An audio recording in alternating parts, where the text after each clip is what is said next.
Imagine walking through life untouched by insults, unaffected by praise, and calm even in chaos. Not because you're cold or numb, but because you're free. Free from emotional chains, free from letting other people's moods control yours. But tell the truth. How often have you felt hijacked by someone else's anger, judgment, or approval? How many times have you lost your peace because someone pushed a button inside you? The way you manage your emotions decides the quality of your life. If your reactions are chosen calm and guided by reason, then no one, not critics, not liars, not even loved ones, can pull your strings. But if you let your emotions be controlled by what others do or say, you're not free. You're owned. Today, you're going to learn the tools that will make you emotionally untouchable. These aren't just common tips. These are powerful Stoic techniques used by warriors, emperors, and thinkers to gain unshakable peace in the middle of storms. So get ready, because after this, your emotions will no longer be anyone else's playground. But before we begin, make a promise to yourself. Write in the comments, "Starting today, I take back my emotional power. I am Stoic." This isn't just a sentence, it's a signal to your brain, a decision to no longer give people the power to disturb your peace. So write it down now, say it with full belief, and let's begin. Number 1. Practice internal permission slips. You don't have to believe everything people say about you. Read that again. How many times have you felt hurt, judged, embarrassed, or even proud because of someone else's words? A compliment made your day. An insult ruined your mood. A few harsh words made you doubt your worth. But ask yourself this: who gave them that kind of power? Who opened the door and invited their opinion to control how you feel? Here's what the Stoics knew: no opinion can harm you unless you let it in. That's the secret. That's the shield. They called it emotional gatekeeping. Before any emotion takes root, it first needs your permission. So here's the tool. Start practicing internal permission slips. Whenever someone says something, good or bad, pause for just a second and ask yourself, did I authorize this opinion to enter? Don't react right away. Don't automatically accept it. Let that question sit in your mind like a guard standing at the door of a fortress. That fortress is you. If someone calls you a failure, it's only true if you sign the paper. If someone tells you you're amazing, it's only meaningful if you accept the compliment like a contract. But the moment you decide not to sign, guess what? The words lose all their power. This doesn't mean you ignore feedback. It means you become the filter. You decide what stays and what goes. You stop letting strangers decide your emotional weather. Think of it this way. Imagine your mind as a castle. Every thought, every comment, every opinion is a traveler knocking on the gate. Some come bearing gifts. Some come with poison. But nothing gets in unless the gatekeeper opens the door. And you, the Stoic, are the gatekeeper. Let's say someone says, "You're so selfish." That's the knock. In the past, you might have opened the gate wide, let that insult march into your heart, and start building a camp of insecurity, but not anymore. Now you ask, did I authorize this? If the answer is no, the insult bounces off like a pebble against stone. This is not denial, it's discernment. You're not pretending the insult didn't happen. You're simply refusing to feed it. You're choosing not to give it a home inside your mind. The same applies to praise. Yes, praise can be dangerous too. People don't realize this, but the more you depend on compliments to feel good, the more power you give away. You become addicted to approval. You start chasing validation. You forget how to feel confident without someone clapping for you. So even when someone says, "You're brilliant," practice the same drill. Ask, did I authorize this to define my worth? If yes, you'll start needing that praise more and more. If no, you smile, appreciate the kindness, but stay grounded in who you are, with or without applause. This is what emotional sovereignty looks like. You stop outsourcing your self-worth to the opinions of others. You stop being a puppet on a string, moved by every comment or look or review. Train this skill every day. Next time someone criticizes or praises you, don't respond right away. First, pause. Ask your mind the question. Feel that space between their words and your reaction. In that space, you'll find your power. Because the truth is simple. No one can make you feel small unless you hand them the key. So from now on, protect your gate. Guard your peace. And remember, every emotion that enters must pass through the gate of permission. If it didn't get your approval, it doesn't belong inside. Let that be your daily mental discipline. Let that be your silent Stoic oath. Number 2. Turn criticism into an emotional echo test. Not every insult is about you. In fact, most aren't. But we forget that, don't we? Someone throws a harsh word our way, and we instantly absorb it. We let it hit. We take it personally. Like a sponge, we soak in the poison. But here's the truth the Stoics understood. And it changes everything. Every insult is an echo, not a truth. An echo of the speaker's pain, fear, or frustration, not a statement about your worth. So next time someone criticizes you, don't respond with shame. Respond with curiosity. Ask yourself, what is this echoing? Not in you, but in them.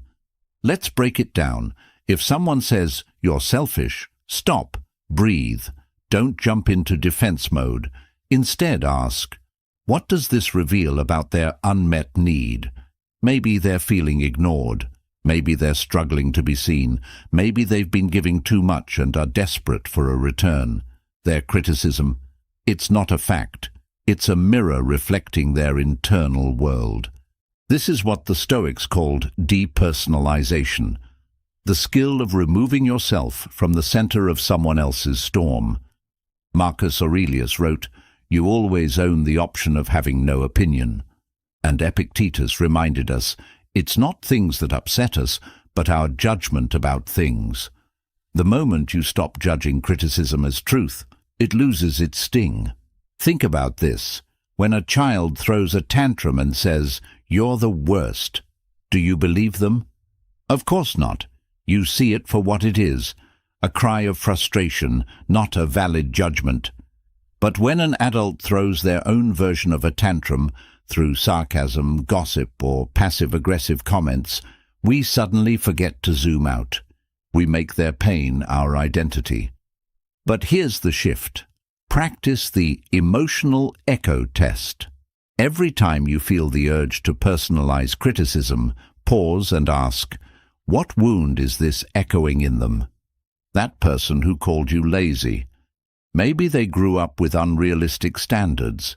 Maybe they're afraid of their own inaction and are projecting.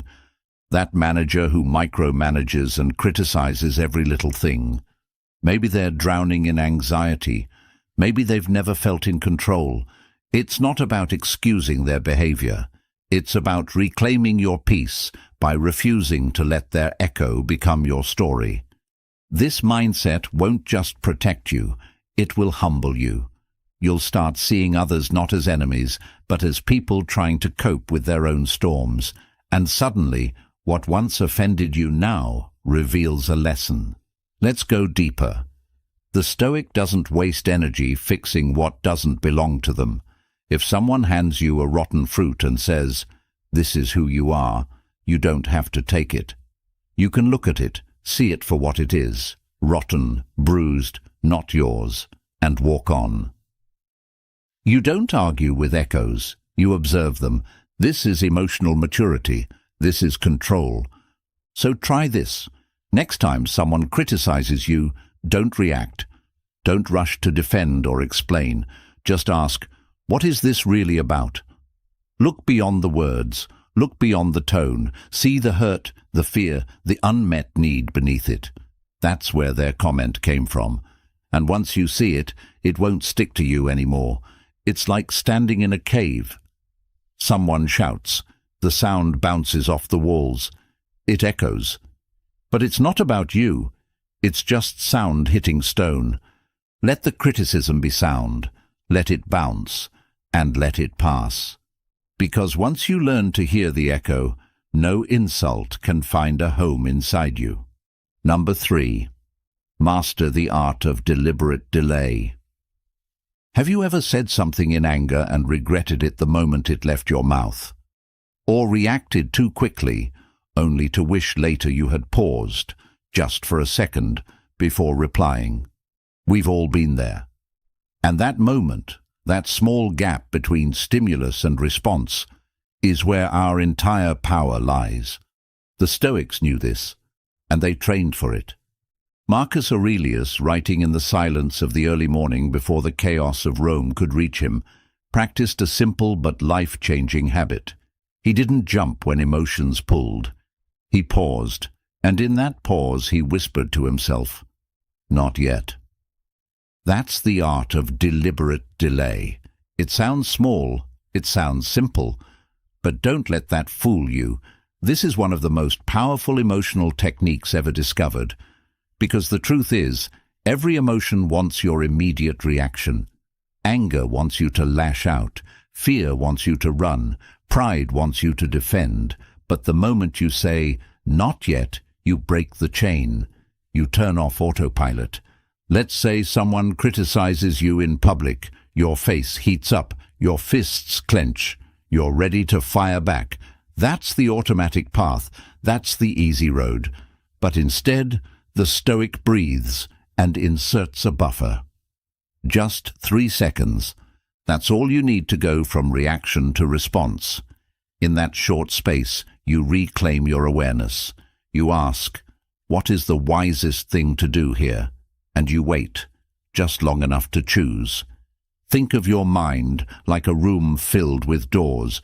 When emotion hits, the first door that flings open is usually the worst one. Attack, retreat, yell, defend. But if you wait, if you hold that emotional line for just 3 seconds, other doors begin to appear. Doors labeled understanding, peace, strategy, silence. The Stoics believed that discipline wasn't just about action, it was about inaction too.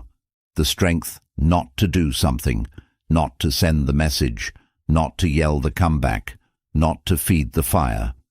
And here's what happens over time. The more you practice deliberate delay, the stronger your emotional muscles grow.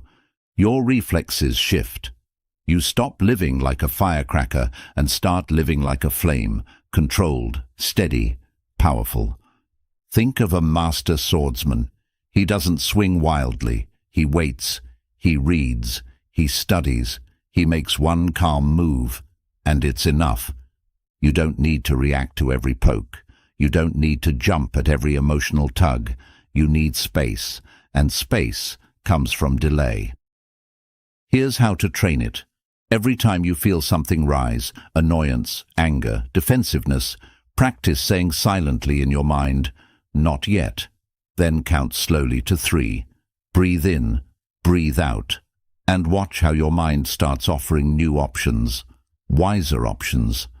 Deliberate delay isn't weakness, it's control. It's the ability to stand still in a world that wants you to panic. It's self-mastery. So the next time your emotions try to hijack you, remember this. There's a moment, just a small one, where you get to decide who's in charge, you or the impulse. That moment is your power. Use it. Number 4. Schedule emotional weather checks. You check the weather before leaving the house, right? If it's going to rain, you grab an umbrella. If it's sunny, you dress light. Simple. But here's a question. When was the last time you checked the weather inside your own mind?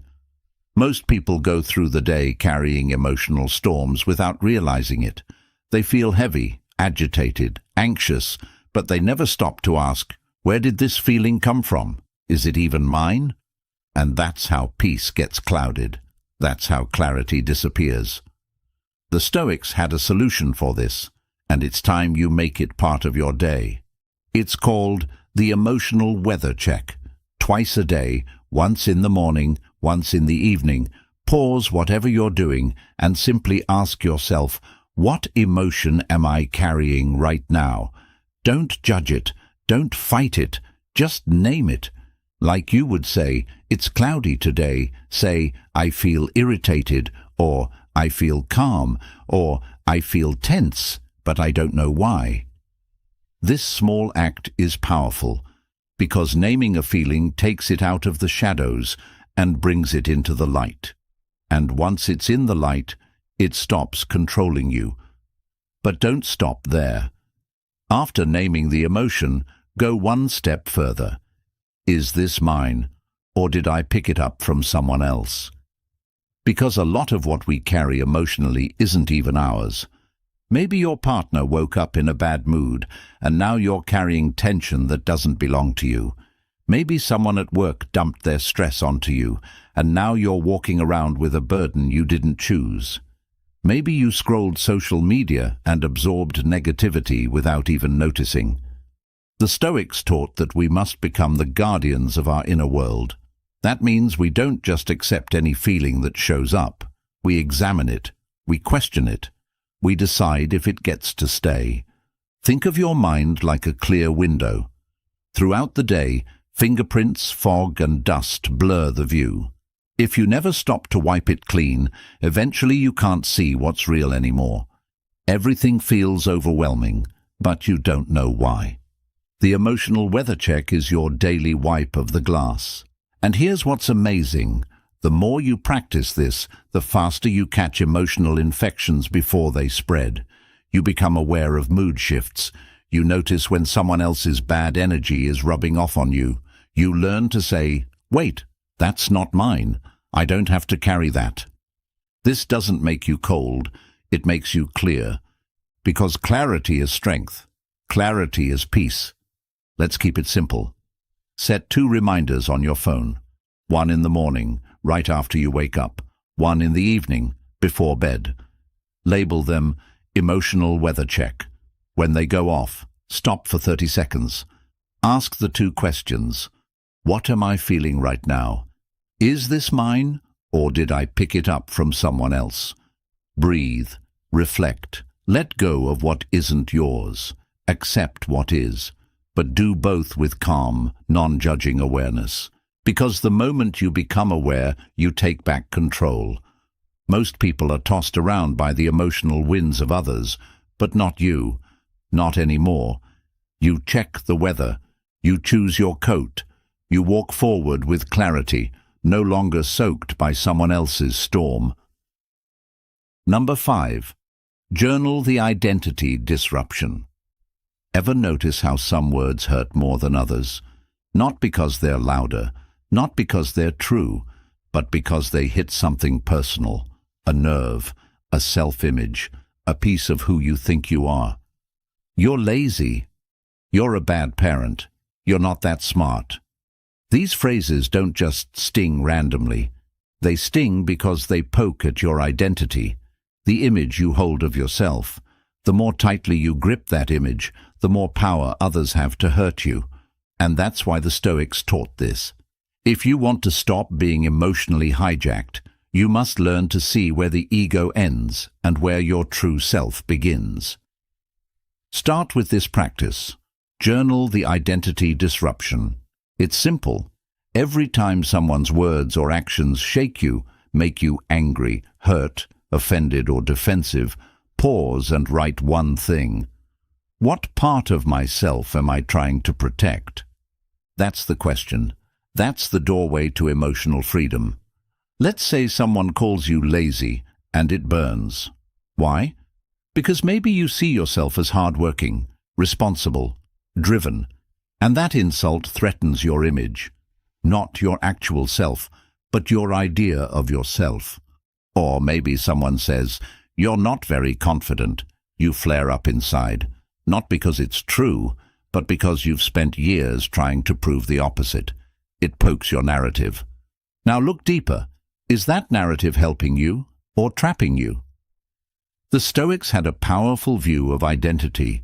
They believed the core self was not your title, your reputation, or even your personality. It was your virtue, your choices, your character. Everything else? Just labels, costumes, temporary roles you play.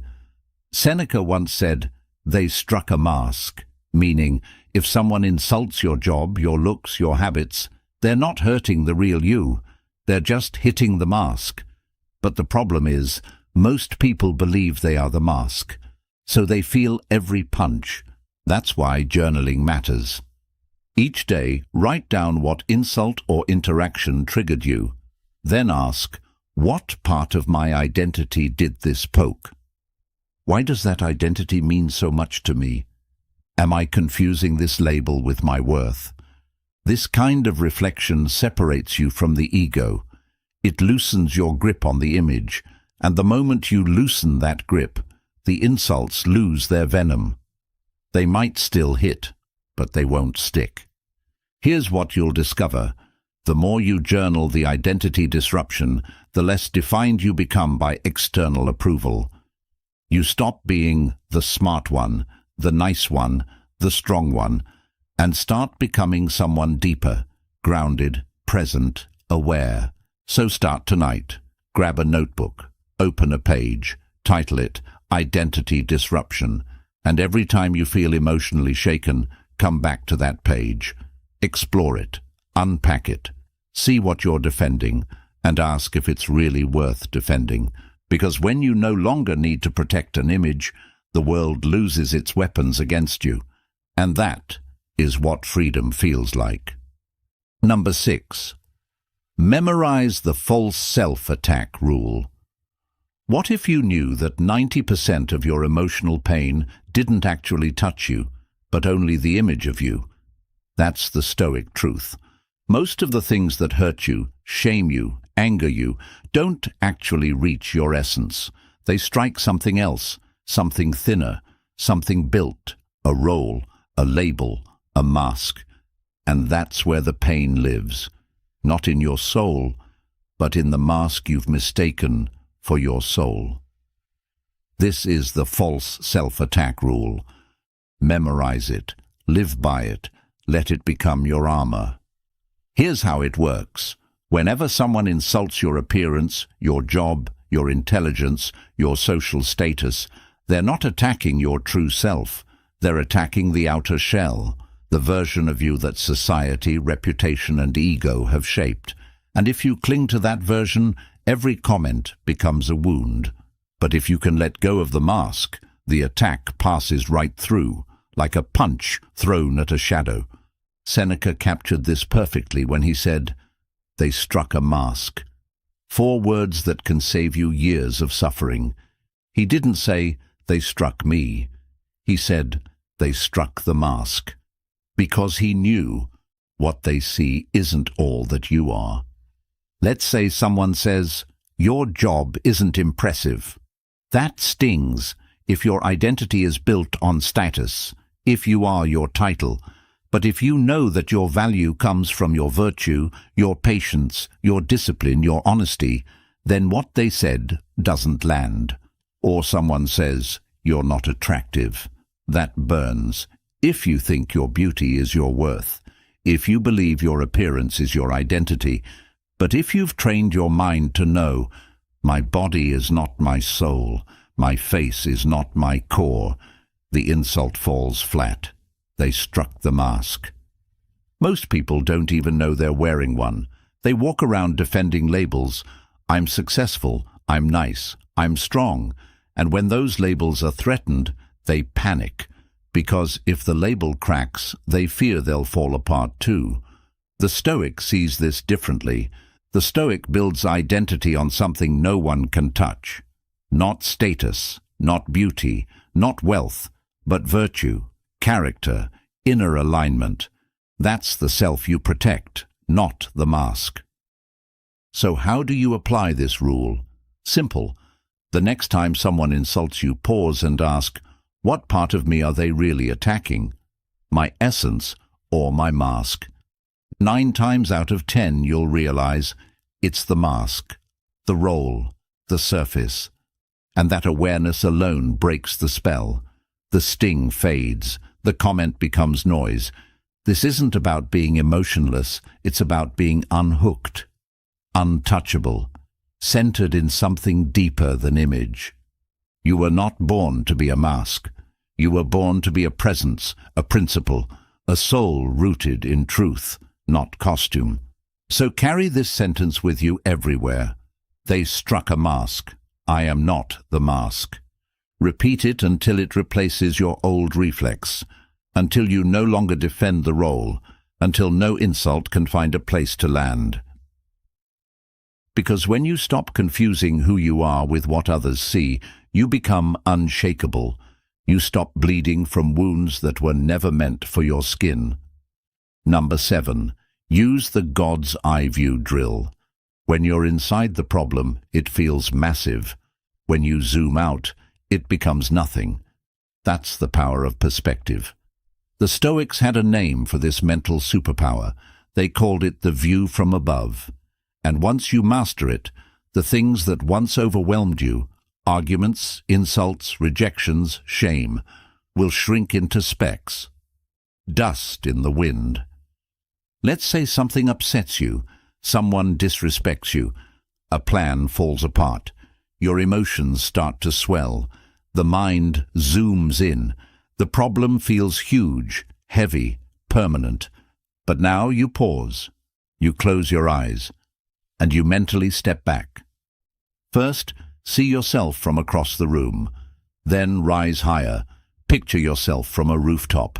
Then imagine you're looking down from a plane. Higher, higher.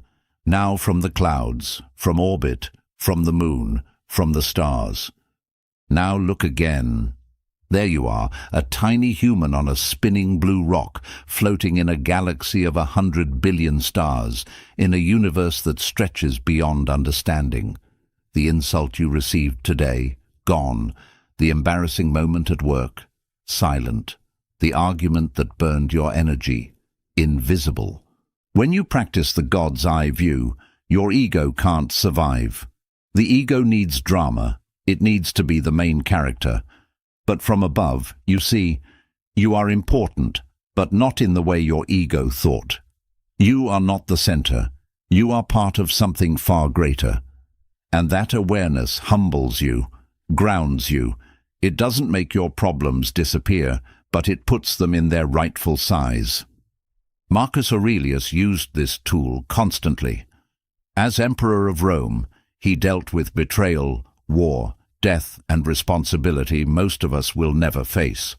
But he wrote in his journal, "Look down on the countless gatherings and ceremonies, the journeys in storm and calm, all mere dust, all buried in time."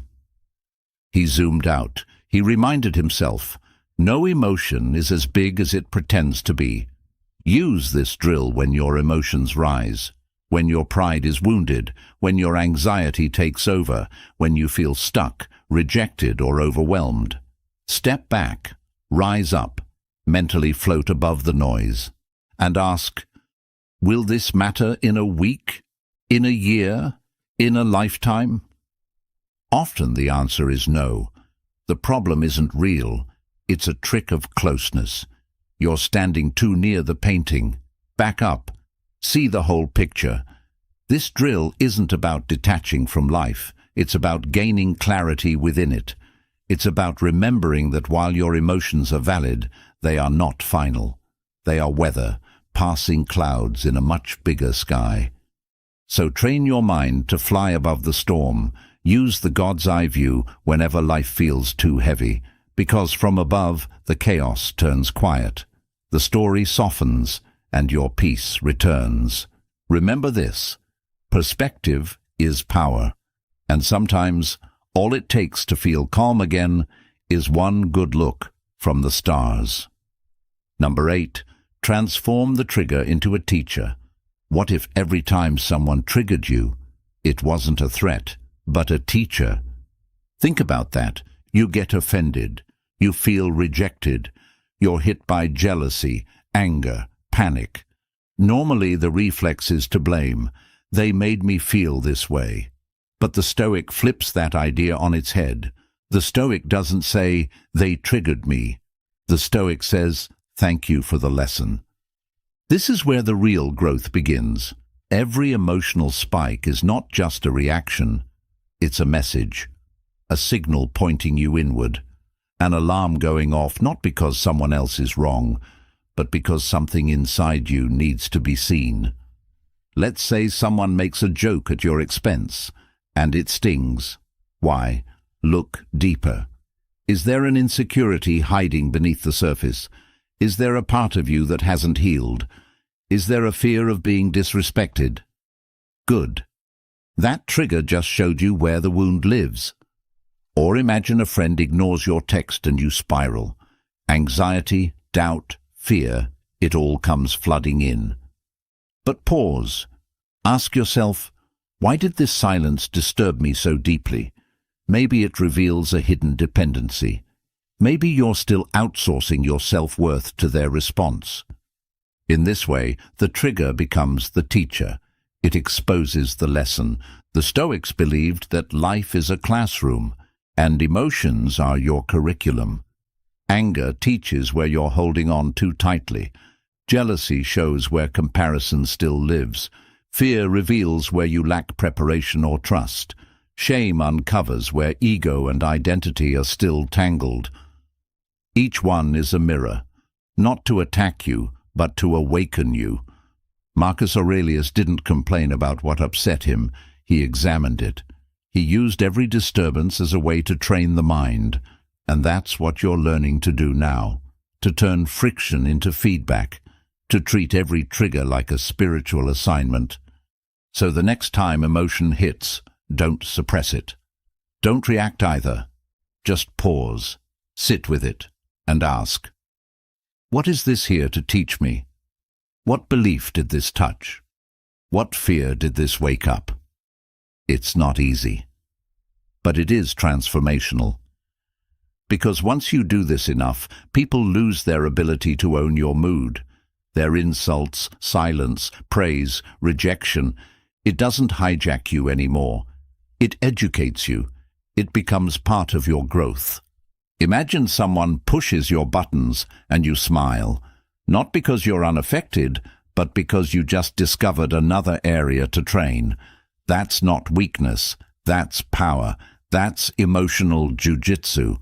You're no longer walking through life as a victim of feelings. You're using them. You're mining them for wisdom. So keep a notebook. Title it Emotional Lessons. Every time you feel triggered, write down, what happened? What did I feel? What old story did this activate? What can I learn?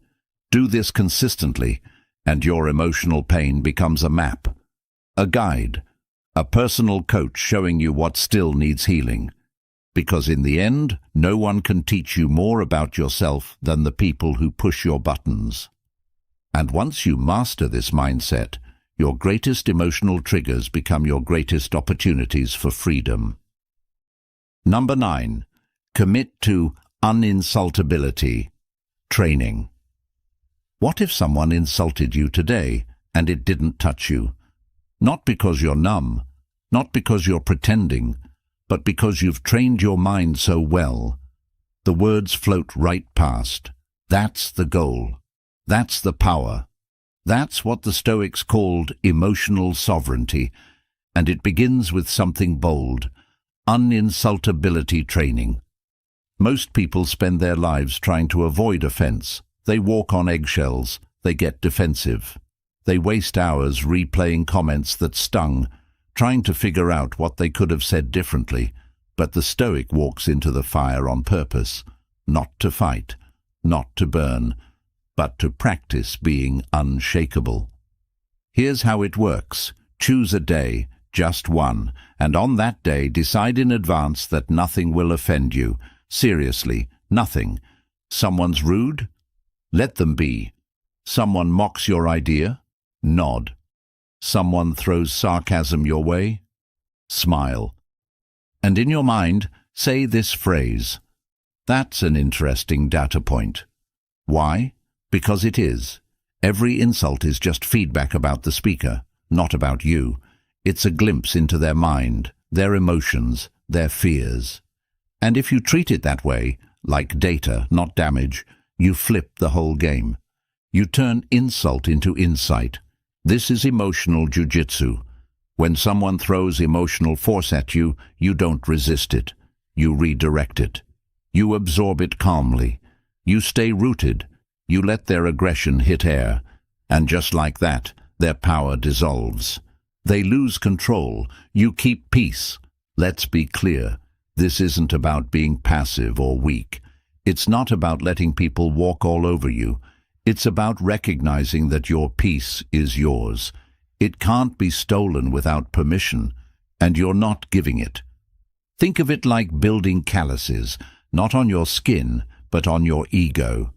The more you train, the thicker that layer gets, the less you flinch, the more you observe instead of absorb. Seneca once wrote, "We suffer more in imagination than in reality." He wasn't wrong. Most insults hurt not because they're true, but because we imagine they say something about us. We give them meaning. We turn someone's bad mood into our self-doubt. But not anymore. So pick your day. Call it your uninsultable day. Go about your life with a quiet smile. Welcome the tests. See how often people try to get a reaction, and give them nothing, not smugness, not coldness, just calm. If someone's rude, observe it like a scientist. Anger. If someone's sarcastic, treat it like a cloud. That passed. If someone questions you, nod and say, "Maybe you're right." Because this is your training ground. This is your gym. Every interaction is a weight you're lifting. Every comment is a representative. And by the end of the day, you'll feel something shift. You'll notice that the world has less power over your emotions, not because the world changed, but because you did. So commit to this. Make it a habit. Make it a game. Because when you no longer fear being insulted, you become untouchable, and that is freedom. Number 10. Apply the emotion pre-approval technique. What if you could decide, before anything happens, how you're going to feel? Not hope, not react, but decide. That's the essence of the emotion pre-approval technique, and once you learn it, you stop walking into situations defenseless. You walk in armored, anchored, ready. Most people stumble through their day hoping they'll stay calm, hoping they won't get triggered. But the Stoic doesn't rely on hope. The Stoic relies on preparation. You wouldn't walk into a storm without a coat. So why walk into a tense room without emotional protection? Here's the practice. Before entering a known emotional minefield, a meeting with someone difficult, a family gathering, a crowded event, stop for just 10 seconds and ask yourself, how do I choose to feel in this space? Then answer deliberately, I choose to be calm, or I choose to be detached, or I choose to stay amused and light. Make your emotional state a pre-approved setting, like a thermostat. You set it before the heat rises. Think of it like choosing your posture before walking into a room full of chaos. You are a statue, still, grounded, surrounded by balloons. The noise, the rudeness, the tension.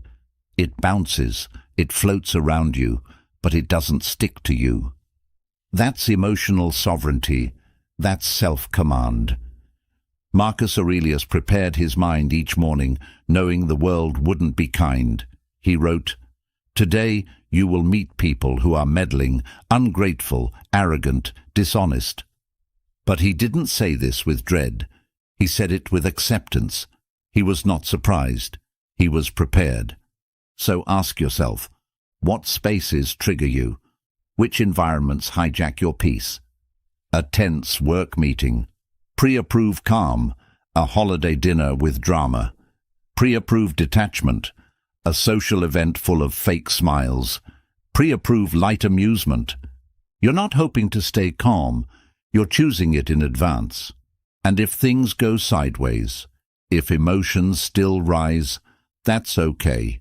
Just return to your setting, breathe, reset, stay anchored. This isn't about faking peace. It's about choosing presence. It's not about being aloof.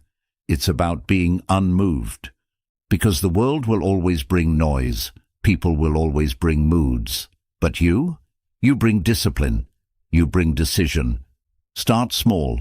Before your next conversation or meeting, pause. Close your eyes. Say silently, I pre-approve calm. Or, I walk in with lightness. Or, I bring no hooks and I take no bait. And then walk in, aware, steady, unshaken. This is how Stoics enter the world. Not with armor made of anger, but with armor made of choice. Because when your emotions are pre-chosen, the world loses its grip on your mood. And you walk through chaos like a mountain walks through wind, unbothered, unshakable, already decided. Number 11. Perform a daily ego burial ritual. Every day, the world tries to dress you up in costumes. It hands you a title, manager, parent, genius, failure. It clings to your looks, handsome, average, ugly. It ties you to roles, successful, struggling, important, invisible. And before long you start believing it. You start thinking this is who you are. But the Stoics saw through this trap. They knew that most emotional suffering begins the moment you attach your self-worth to a costume. So they practiced something radical, something most people never even consider. Daily ego death. A simple ritual to strip away all the labels, all the masks, all the stories, until nothing remains but your inner essence. Here's how it works. Each night before sleep, take a quiet moment, light a candle, or simply sit in the dark. No phone, no noise, just stillness. Pick a single spot on the wall or a flame to focus your attention. Then, repeat this phrase slowly, like a whisper to your soul. I am not my pride. I am not my title. I am not my face. I am not my power. Strip it all. I remain. Say it again and again. Let it sink beneath your skin. Because this is more than words. This is medicine for the soul. This is armor against the hooks of the world. The world flatters you. You smile because you know you are not your compliments. The world insults you. You breathe because you know you are not your critics. The world forgets you. You rest because you know you were never the spotlight. You were the light. This ego burial is not about self-hate. It's about self-freedom. It's not about shrinking. It's about shedding. You are not the applause. You are not the shame. You are not the face in the mirror. You are the one behind the eyes. And once you start practicing this ritual daily, you'll feel the shift. You'll feel less reactive, less defensive, less hungry for validation, because without an ego to protect, no one can manipulate you. People compliment you, it doesn't inflate you. People attack you, it doesn't shake you. They can't hook you because you have no leash. Marcus Aurelius, Emperor of Rome, practiced this humility every morning and night. Despite his power, he reminded himself that he was just a man, a soul with borrowed time. He stripped away the emperor costume every day so it wouldn't own him. That's your mission now. So tonight, start the ritual. Light a candle, or sit with silence, and whisper the truth until it becomes your identity. Strip it all. I remain. Because the one who remains cannot be controlled, not by praise, not by insult, not by ego, only by virtue, only by peace, only by choice. Number 12. Practice the reverse confession technique. What if the next time someone pointed out your flaw, you agreed with them, not with bitterness, not with sarcasm, but with calm, cheerful honesty? That's the essence of the reverse confession technique. It's one of the most disarming emotional tools the Stoics ever used. And once you master it, people will stop knowing how to push your buttons because your buttons will be gone. Here's how it works. Someone says, "You're too quiet." Most people get defensive. "No, I'm not." Or they shrink, feeling insecure. But the Stoic smiles and says, "Totally, I enjoy silence." Then they move on. No drama, no shame, just power. Why does this work? Because shame only survives in darkness. When you try to hide a trait, it grows heavy, but the moment you bring it into the light, cheerfully, openly, it loses all its weight. Let's break this down. When someone accuses you of something, you're awkward. You're too intense. You take things seriously. You're stubborn. They expect a reaction. That's the game. They want to poke and watch you flinch. But when you respond with a calm, "Yes, that's true. I'm working on it," or even better, "Yeah, that's just who I am sometimes," the game ends. There's nothing to fight, no resistance, just ownership. And ownership is power. The Stoics didn't try to be perfect. They tried to be honest. They knew that trying to appear flawless only made them more fragile. But being open about their imperfections, that made them untouchable. Because here's the truth. No one can use against you what you've already accepted about yourself. Think of shame like a secret contract. You hold on to something about yourself that you're hoping no one sees, but the reverse confession rips that contract in half. You take control of the narrative. You say, "Yes, and?" This technique is especially powerful in conversations where someone is trying to dominate or belittle. Maybe it's a co-worker throwing shade, a relative making a passive-aggressive comment, a friend testing your reaction. You disarm them by accepting it before they expect you to. They say, "You always take things so seriously." You smile and reply, "I do. I care deeply. It's who I am." Now what? They have no power. You've already hugged the floor. The shame is gone. And don't just wait for someone to accuse you. Practice this with yourself. Start writing down the traits you tend to hide or feel embarrassed about.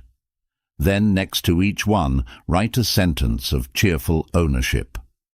I can be intense because I care. I overthink because I value clarity. I'm sensitive because I feel deeply. This rewires your relationship with yourself. Because the moment you stop defending a flaw, it stops being a weapon. It becomes part of your strength. So from now on, when someone tries to throw shame your way, don't duck, don't deflect. Catch it, smile, say, "That's true," and walk away lighter. Because when you own who you are, completely and cheerfully, no one can use it against you. And that is the heart of emotional freedom. Number 13, use Stoic emotional decoupling. Something happens, and instantly emotion floods in. A message goes unanswered. A friend makes a strange face. Someone walks past without saying hello. And just like that, you're spinning, angry, anxious, hurt, rejected. But here's the truth. The event didn't create the pain. The emotion did. And this is where the Stoic draws the line.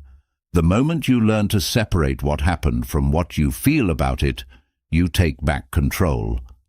That's the practice of Stoic emotional decoupling, the skill of splitting the facts from the feelings. Here's what it looks like in real life. Event: they left you on red. Emotion: you feel ignored, unimportant. Two different things, two different origins. The Stoic steps back and says, the message was not replied to. That's a fact. The feeling of rejection, that's my reaction. That part is optional. This may sound subtle, but it changes everything. Most people live in a blur. They blend events and emotions into a single storm. He didn't text me back, so he doesn't care about me. She rolled her eyes, so she disrespects me. They didn't invite me, so I'm not valued. But notice the pattern. They're not describing reality. They're interpreting it through emotion. That's where suffering begins. The Stoic path is different. It trains the mind to pause and say, here's what happened. Here's how I feel. The two are not the same. Let's go deeper. Imagine a friend cancels plans at the last minute. Event: friend cancelled dinner. Emotion: I feel unimportant, disappointed. Now step back and ask, is that emotion caused by the fact or by the story I told myself about the fact? Often, it's the story. They don't value me. They always do this. I can't count on anyone. These thoughts, not the event itself, create the emotional pain. The Stoics knew this well. Epictetus taught, it's not the things themselves that disturb us, but our opinions about them. So here's the practice. Every time you feel an emotional spike, grab a pen or just pause mentally and split it in two. Label the event. What happened, objectively? No story, no feelings, just facts. Label the emotion. What did I feel? What thoughts followed? Then ask yourself, could I feel differently about the same event? If the answer is yes, you've just unlocked emotional choice. You're no longer a puppet reacting to life. You're a thinker, a watcher, a sovereign. This is not denial. You're not pretending to feel nothing. You're practicing choice in how much weight you give to your emotions. It's like watching a movie and realizing that's just a scene. It's not my life. You still feel, but you don't drown. Start training today. When something upsets you, say aloud or write down, event equals just the fact. Emotion equals my feeling. This pause creates space. That space gives you freedom. Because once you decouple facts from feelings, no event can hijack your mind. And you become calm, clear, unbothered by the chaos around you, in control of what matters most, how you respond. That's Stoic mastery, and it begins with one simple line between what happened and what you feel about it. Number 14. Create a mental sandbag against manipulation. Manipulation doesn't always come with red flags. Sometimes it's a guilt-tripping sigh. Sometimes it's a backhanded compliment. Sometimes it's flattery that feels just a little too polished.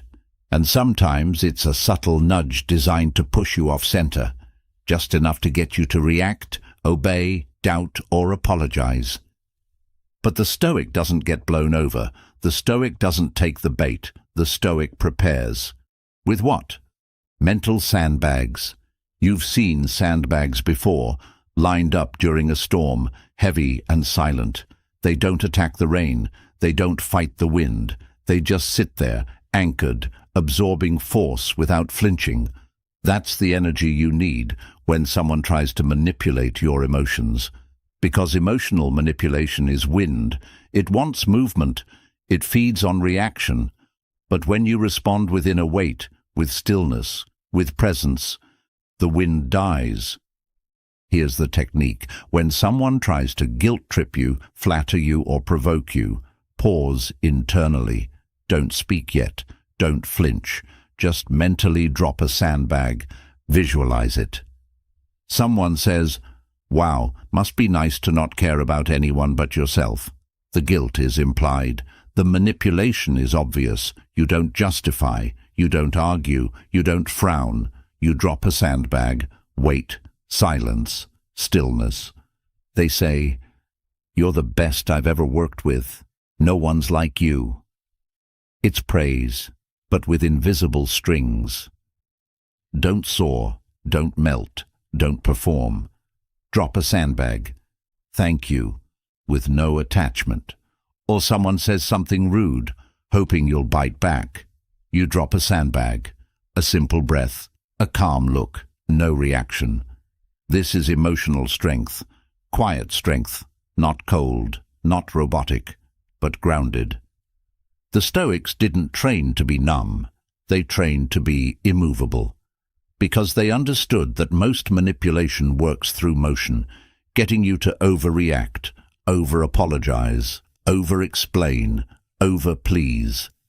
But when you build this habit of inner bracing, you absorb the hit, and it goes nowhere. Let's go further.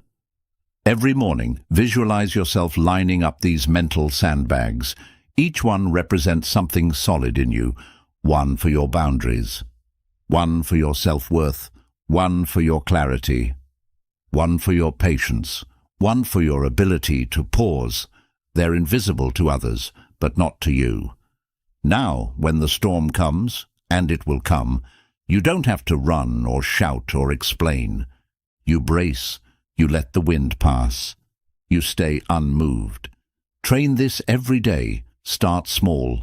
The next time someone makes a snide comment or showers you with suspicious praise, don't react. Drop the weight of awareness. Breathe, ground, say less. Because you're not here to be manipulated by moods or tactics or games. You're here to remain still when others sway. And once people see that they can't move you with wind, they stop trying. That's what Stoics knew. Storms will always come. But if you're sandbagged from the inside, you never drown. You simply remain. Number 15. Anchor self-value in virtue only. Here's the final armor. Not the loudest, not the flashiest, but the strongest. It's the Stoic principle that ends emotional dependence forever. Tie your self-worth only to your virtue, not to compliments, not to success, not to how others see you, just virtue. Because everything else can be taken from you. Your looks will fade, your job can be lost, your name can be dragged through mud, but your virtue, your honesty, your discipline, your kindness, your patience, that belongs to you. No one can give it. No one can take it. And if your worth is built on that, you become untouchable. Let's break this down. Someone insults you. Don't ask, was it fair? Ask, did I act with virtue? If yes, walk on. Someone praises you. Don't get addicted to the applause. Ask, did I act with virtue? If yes, be grateful, but don't build your identity on it. This is the mindset that Marcus Aurelius trained into his bones.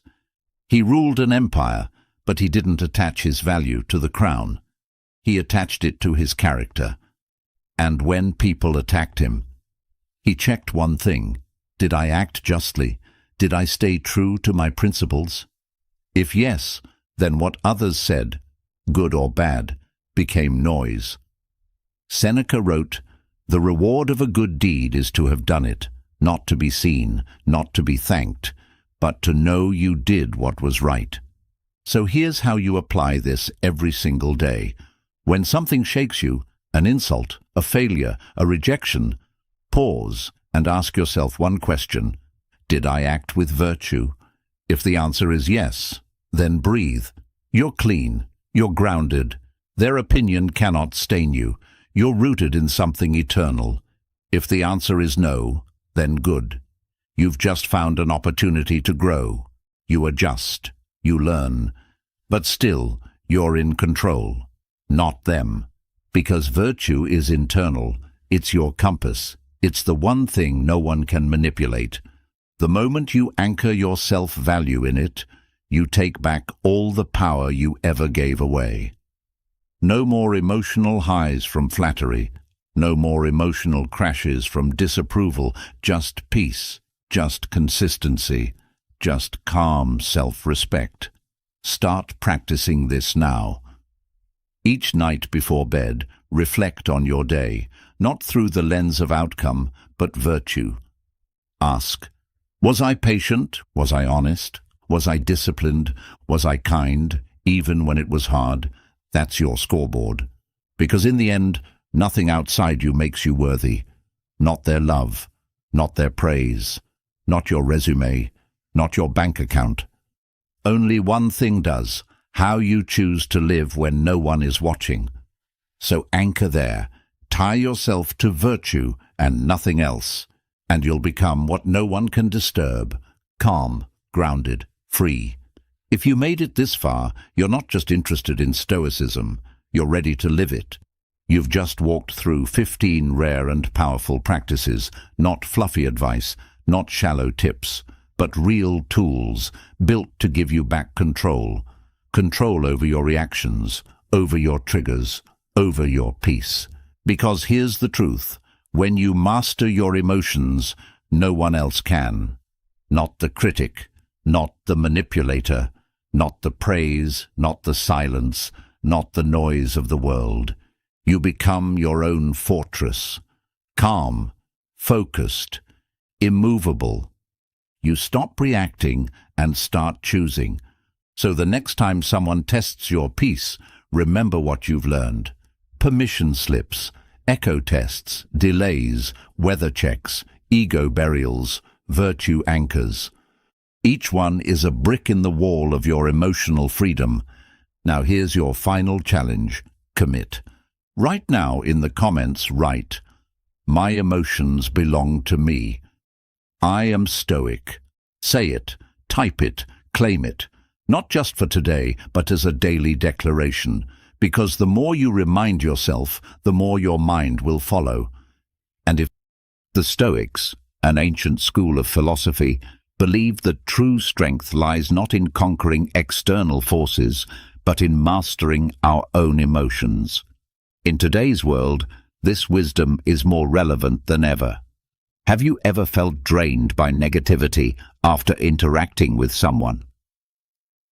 Toxic people can disrupt our mental well-being, leaving us feeling frustrated and powerless. But what if there were practical strategies to navigate these difficult dynamics?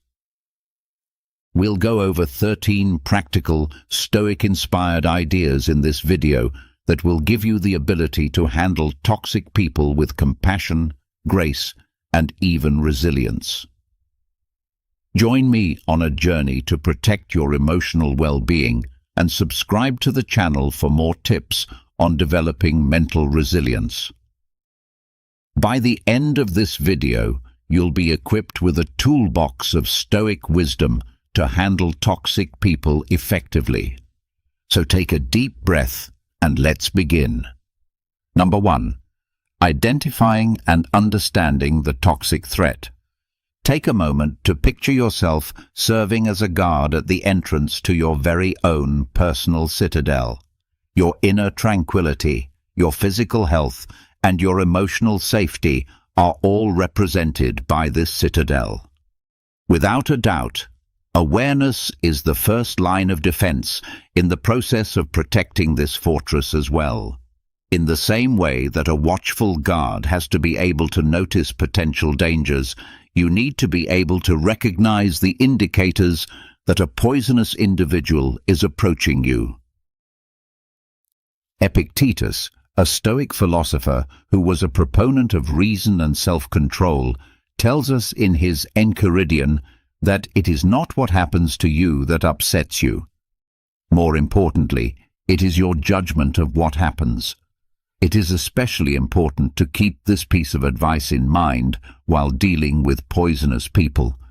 It is not the case that their negative attitudes and manipulative acts have the ability to exert force over you. Your emotional reaction to these activities and how you perceive them are the factors that determine the effect that they have on your sense of inner peace at any given moment. How to cultivate a Stoic gaze, that is, a calm and objective method of viewing the situation, is the key to success. Learning to recognize the characteristics of poisonous conduct is a necessary step in this process. Listed below are some important warning signs. Constant criticism. A toxic individual may find nothing but fault with you, your conduct, or the decisions you make on a consistent basis. Although this criticism may be indirect or overt, it will always leave you feeling deflated and uncertain about your abilities. Toxic people frequently resort to deceptive strategies, in order to achieve the goals they have set for themselves. In an effort to exert control over your conduct, they may resort to flattery, guilt trips, or even threats. A toxic person appears to thrive on negativity. Negativity is a toxic person. They are continuously whining and pulling others down with their pessimism so that they can focus on the worst aspects of the problems they are concerned with. Additionally, in addition to these general indications, there are also several types of toxic personalities that you should be aware of. The narcissist is a person who is constantly looking for approval and adoration throughout their life. It is possible that they are charming at first, but in the end, their interactions are one-sided, leaving you feeling emotionally exhausted. This individual lives on social turmoil. According to the gossip, they are known to propagate rumors, stir up trouble, and take pleasure in causing friction between other people. Known as the energy vampire, this individual has the ability to drain your vitality. As the term says, interactions with them leave you feeling cognitively and emotionally drained and fatigued.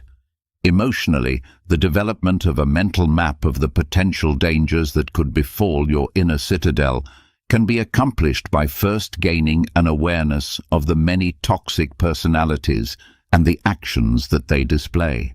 In the same way that a Roman Stoic philosopher like Seneca might devise a plan to combat an adversary on the battlefield, you may make use of your newly acquired awareness to anticipate the strategies employed by potentially harmful individuals and devise a strategy to safeguard your emotional well-being. Number 2. Fortify your walls. Put yourself in the shoes of Marcus Aurelius, the famous Stoic emperor of Rome. In order to rule a wide empire, one needed to possess power, knowledge, and unyielding determination. When it comes to strengthening the walls of your own inner citadel, often known as your emotional well-being, these same attributes are vital. Undoubtedly, the boundaries that you have established are the foundation of this citadel. When dealing with toxic people, boundaries are the obvious lines that you create in the sand to demarcate your boundaries. They determine the kinds of conduct that you will and will not approve of. You should not permit poisonous people to intrude on your emotional territory in the same way that a powerful monarch would not permit his boundaries to be violated. What comes into play here is the Stoic philosophy, which emphasizes the importance of reason and self-control. In order to take the initial step, you must first determine which activities deplete your energy or violate your sense of who you are. Is it the persistent pessimism shared by a friend when a co-worker engages in manipulative behavior, the intrusive counsel of a member of the family? Make sure that you are open and honest with yourself about the things that you will not bear. The next step, when you have determined these boundaries, is to communicate them in a clear and concise manner. Tap into your inner Marcus Aurelius and be firm while still being fair. To facilitate effective communication, the following are some strategies. Think about how you are feeling and use I statements. Rather than making accusing words such as, "You are always so negative," you could try saying something like, "I feel drained when you constantly focus on the unpleasant things." Be as specific as possible. Take care not to leave any chance for misunderstanding.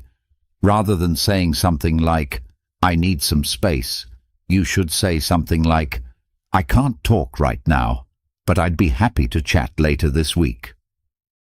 Keep your word, but be kind at the same time. There is a distinction between being assertive and being aggressive. It is important to convey your point with self-assurance while avoiding animosity. On the other hand, establishing boundaries is not a one-time experience. When it comes to enforcing your boundaries, you need to be hard and consistent, just like a Stoic ruler who is always on guard against barbarian invasions. A wall that is unstable is simple to dismantle. In the event that a toxic individual disregards your limits, you should remind them in a calm manner of the line that has been established. It may even be necessary for you to restrict your interaction with the person or completely withdraw from the situation. Keep in mind that establishing limits is not about punishing someone, rather, it is about protecting yourself. Envy, a vice that frequently serves as a source of poisonous talk, was vigorously avoided by the Stoics. Through the establishment of boundaries, you are not engaging in selfish behavior. Rather, you are merely safeguarding your emotional well-being and establishing the space that is necessary for you to build inner peace within the context of your Stoic path toward a life of peace. A strong citadel that is characterized by boundaries that are clearly defined and well defended is an essential component. Number 3. Become uninteresting to the emotional barbarian. Become uninteresting to the emotional barbarian. Take into consideration a ferocious emotional barbarian who is driven by pessimism and is looking for a dramatic conflict. There are certain poisonous persons who act in this manner. They rely on attention, on your emotional response, and their negativity thrives on that. In the hopes of eliciting a response, a glimmer of fury or hurt that will fuel their fire, they constantly poke and poke with insults. The Stoic ideals of emotional regulation and indifference to external stimuli served as the inspiration for the grey rock method, which comes into its own as a strong instrument in this context. Paul Fredman, a therapist, created a technique known as the grey rock method. It is a strategy that involves being emotionally less receptive. It is not about fully shutting down. Rather, it is about providing the emotional equivalent of a smooth grey rock, a surface that is neutral and unyielding, and which does not provide any handholds for the negative to cling to. In order to further dissect this approach, let us draw upon the sage advice of Seneca, a great Roman Stoic philosopher. Seneca tells us that true happiness resides in enjoying the present without anxious dependence upon the future. This is a reminder that we should starve ourselves of the need for attention. People who are toxic most of the time seek attention, whether it be positive or negative. With the grey rock method, you are preventing them from experiencing the emotional response that they are looking for. In the midst of the storm that they are attempting to generate, you become uninteresting, and just like a dull rock, responses that are neutral serve as your armor. The grey rock method entails reacting to negative statements with statements that are neutral and true on purpose. It is important to refrain from becoming involved in emotional disputes or justifications. If you have a friend that is toxic and they insult your work, you can deflect their assault by saying, "That's interesting," without giving them any more fuel to feed their negativity. Toxic people frequently attempt to control your emotions. Thus, it is important to avoid getting sucked into the emotional vortex. They could resort to sarcasm, guilt trips, or even plain hostility in their behavior. In this situation, the most important thing is to disengage from their emotional vortex. Maintain your composure and respond in a factual manner, refusing to become involved in their drama. It is important to keep in mind that Seneca teaches that the path to genuine happiness is to not amuse ourselves with either hopes or fears. You should not give them the emotional power that they are seeking. The grey rock method is a potent instrument, but it is not a substitute for a miracle cure. It's possible that some toxic personalities will initially escalate their conduct, putting your emotional rock to the test. Keep your cool, be consistent, and keep in mind that you are not to blame for the negativity that they are displaying. You can turn yourself from a passive victim of their emotional theatrics into an unmoved spectator by applying this method that is influenced by Stoicism. This will defend your inner calm and emotional well-being. Number 4. The broken record. The broken record technique. Imagine being subjected to a never-ending onslaught of manipulation. A toxic individual chipping away at your boundaries through deceptive arguments and emotional ploys. Being subjected to such a persistent onslaught can be both emotionally tiring and unpleasant. Don't be afraid, however. The Stoic principles of unshakable reason and perseverance serve as the inspiration for the broken record technique, which emerges as a potent defense when used. The broken record technique is a strategy that was developed to combat deceptive tactics. It entails patiently repeating a clear declaration about your position, similar to how a broken record skips on the same unshakable message. This method, which appears to be quite straightforward, has the potential to be remarkably powerful in repelling attempts to derail you and maintaining a firm focus on your requirements.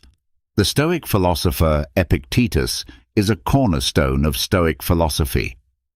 Therefore, let us explore deeper into this technique by drawing upon his wisdom. The phrase, "freedom is the only good," describes the power of perseverance. This freedom encompasses the ability to determine your own boundaries, as well as the liberty to say no without providing an explanation. This essential principle is exemplified by the broken record technique. You are able to display your steadfast resolution and prevent the manipulator from pulling you off course by reiterating your viewpoint in a calm and relentless manner, defending against emotional attacks for the purpose of gaining the upper hand. Manipulators frequently deploy emotional strategies. They could try to manipulate you by using flattery, guilt trips, or even fury in an effort to get you to do what they want. You are able to avoid these emotional assaults with the assistance of the broken record technique. You are able to deflect their attempts to manipulate your emotions and keep the argument based in reason by concentrating on the factual statement of your stance. The consistent repetition of your position can be very disconcerting to a manipulator. This is because repetition is considered to be a form of defense. The flow of their conversation is disrupted, they are thrown off balance, and the hollowness of their arguments is brought to light. Imagine a wave crashing on a rock that is very strong. The rock does not move at all, while the wave ultimately disappears. Contrary to popular belief, the broken record technique does not involve confrontation. Maintaining a firm focus on your stance while enforcing your boundaries in a calm manner is something that is important. Keep in mind that Stoicism places a strong emphasis on reason and logic as the guiding principles for managing the problems that life presents. Through the utilization of this method, you give yourself the ability to resist exploitation and safeguard your inner peace with unyielding determination. Number 5. Don't take the bait. Don't take the bait. Imagine a skilled angler who is casting a line that is baited with negative thoughts in the hopes of catching you in a whirlpool of all kinds of emotional drama. They dangle provocations, insults, or guilt trips in the hopes of eliciting a reaction that will fuel their drama and feed their negativity. This is the strategy that many toxic people do. However, the Stoic philosophy provides a great defense, which is indifference. This is not the same thing as apathy. Rather, it refers to the state of being emotionally detached from something. The Stoics, particularly philosophers such as Epictetus, made a distinction between apathy and indifference. In their opinion, apathy was a state that characterized a lack of concern and a state of listlessness. The concept of indifference, on the other hand, refers to a disconnection from the unpleasant feelings and judgments that distort our own reason.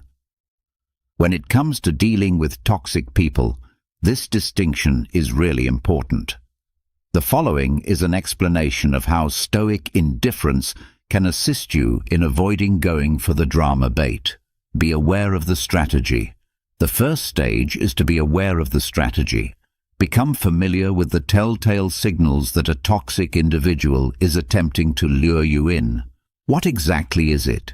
Is it a sarcastic remark, a veiled insult, or a guilt trip that is camouflaged as a proposal? By the time you have identified the strategy, you have to a certain extent rendered it ineffective. The bait is intended to elicit a response such as wrath, annoyance, or defensiveness, and it is important to detach yourself from the emotional hook. Stoic indifference, on the other hand, is a choice that allows you to avoid becoming emotionally tied to the negative aspects of the situation. Consider the scenario in which you are unable to take the bait that is hanging in the water. You examine it with cool composure, unaffected by the power it possesses to anger you. Let the drama dissolve. When you don't respond to their negative comments, the power that they have over you is diminished due to a shortage of fuel. The drama that they are attempting to build is unable to last in the absence of a response. Their scathing remarks remain suspended in the air, eventually losing their power. It is not necessary to transform into a heartless and uncaring machine. The practice of Stoicism promotes the expression of good emotions. On the other hand, it places an emphasis on detaching from negative emotions that you are unable to control and channeling your feelings toward things that you can control. You can turn yourself from a passive player in their drama into a peaceful observer by practicing Stoic indifference. This allows you to demonstrate that you are not willing to become involved in their emotional web. It is your own inner serenity that continues to exist, a refuge that is unaffected by the storms that others attempt to generate. Number 6. The art of the non-reaction. The art of the non-reaction. Imagine somebody who is a verbal gladiator, someone who is a master of insults and barbs and who thrives on the heated back and forth of an argument. There are some poisonous folks who call this domain their home. They use words as weapons with the intention of inciting anger, humiliating you, and ultimately luring you into their emotional sphere. Presented here is a Stoic strategy that is not only effective but also frequently underappreciated: the art of the non-reaction. When deployed in a planned manner, silence has the potential to be an effective weapon against the lethal verbal assault by causing a disruption in the dynamic that they want. It disarms them. Astonishingly, quiet, on the other hand, is not something that comes effortlessly to everyone. The desire to answer, to defend ourselves, or to win the argument is something that we are frequently conditioned to feel for ourselves. Stoicism, on the other hand, teaches us the significance of mastering our reactions, and a stillness maintained at the appropriate moment indicates true control. In order to have a clearer understanding of the strength of the non-reaction, let us consider the writings of Marcus Aurelius, the well-known Roman Stoic emperor. Putting a stop to the toxic dance. People who are toxic frequently rely on a pattern that is predictable. Their tone is pessimistic, and they anticipate a response from you. When you show anger, annoyance, or defensiveness toward them, you are adding fuel to their fire and maintaining the toxic dance. Having no reaction causes this pattern to be disrupted. You are denying them the emotional response that they are looking for by choosing silence. Just for a moment, picture a tennis player swinging their racket toward a court that is completely empty. Their tremendous serve falls with a thud, and everything that follows is complete silence. In this perspective, silence is not empty. It is a form of communication that conveys meaning without words. This demonstrates that you have a high level of self-control and that you are unwilling to partake in their negative behavior. The message that it sends is one of strength and non-attachment to the emotional manipulation that they are engaging in. It is important to remember that Marcus Aurelius advised us to waste no more time arguing about what a good man should be. Become one. The attributes of a good Stoic are exemplified by your quiet. You are calm, reasonable, and unmoved by the provocations that come from the outside world. Prepare yourself for the escalation. When using the non-reaction, it is essential to apply a planned approach wherever possible. In the beginning, a toxic person may increase their efforts by hurling further verbal insults in an effort to elicit a response from the other person. Keep your composure and remain unmoved in your quiet. It is important to keep in mind that quiet is not a sign of weakness. Rather, it is a powerful instrument that is utilized by those who are truly strong. The non-reaction is not a solution that can be applied in every situation, but it is an important weapon in your Stoic armory. It has the potential to disarm poisonous people, defend your inner peace, and demonstrate that you have power over your own emotions when it is utilized strategically. When you choose quiet, you are making a powerful message in and of itself because you are choosing not to play their game. Number 7. Limit your exposure. Limit your exposure. Imagine that you are inside your walled citadel, where your mental health is being painstakingly preserved by strict boundaries.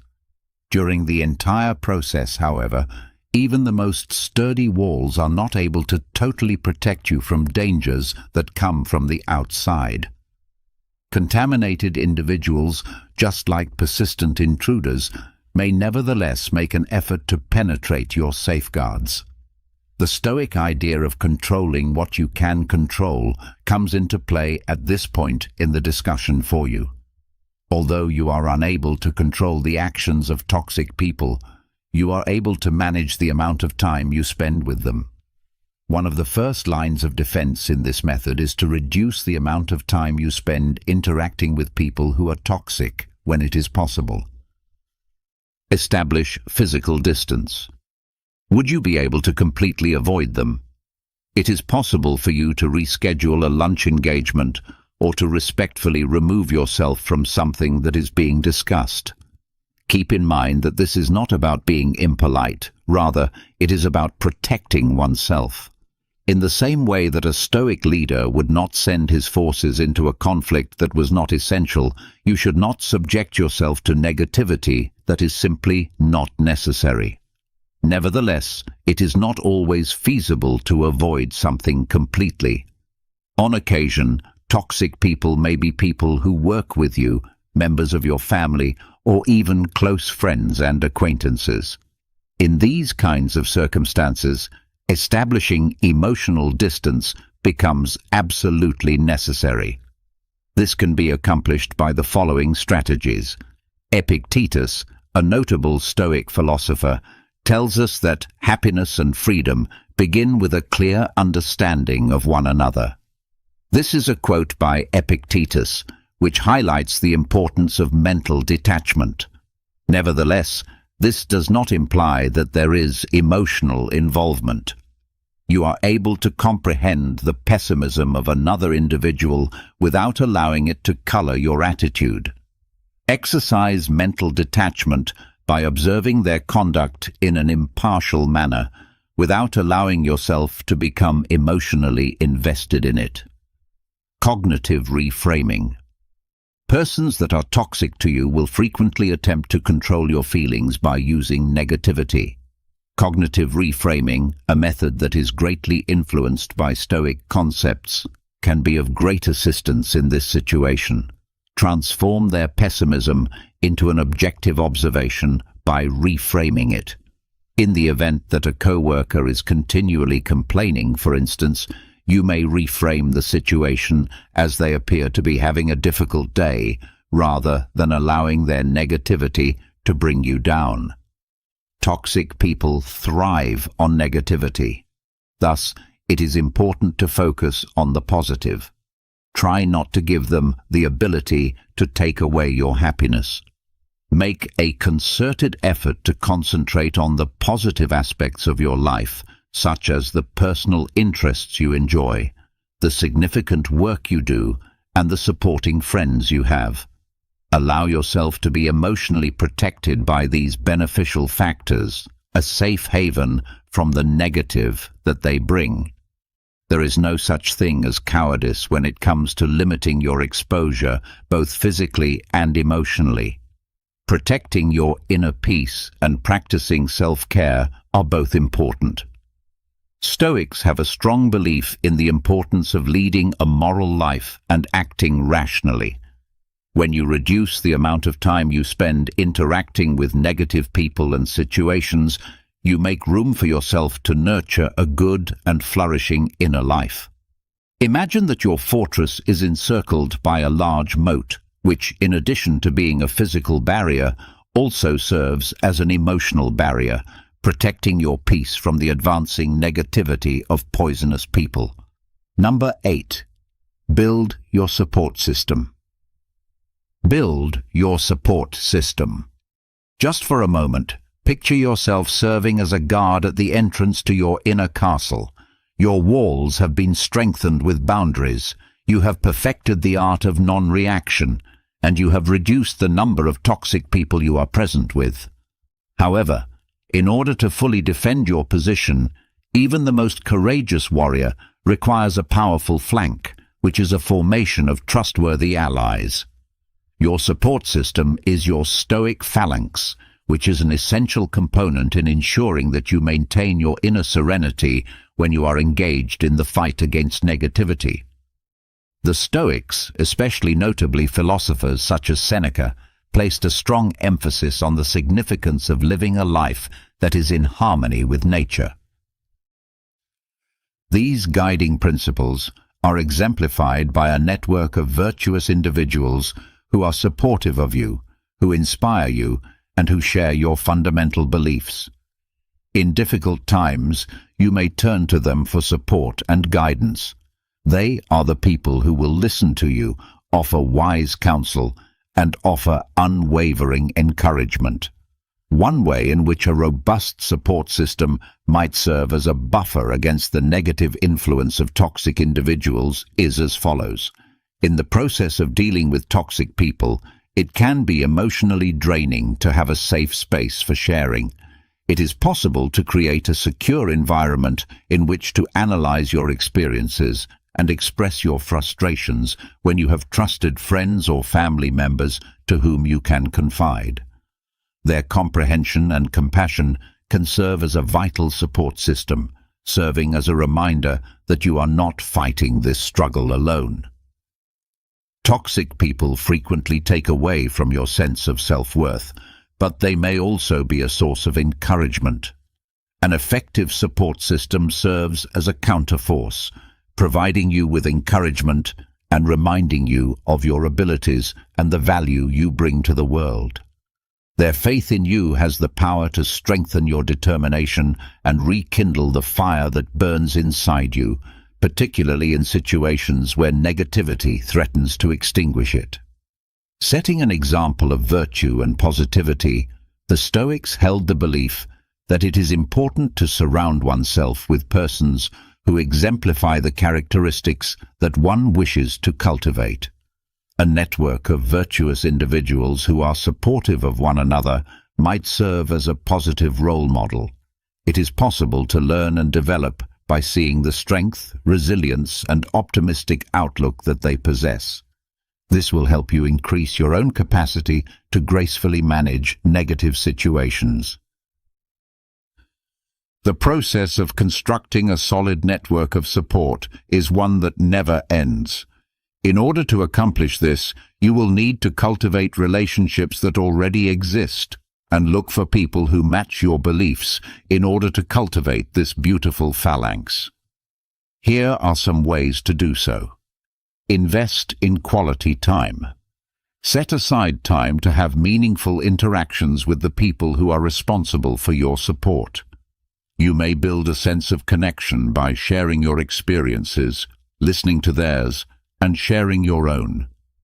Joining clubs, volunteer organizations, or online communities that are congruent with your interests and values is a great way to bring together people who share your values and interests.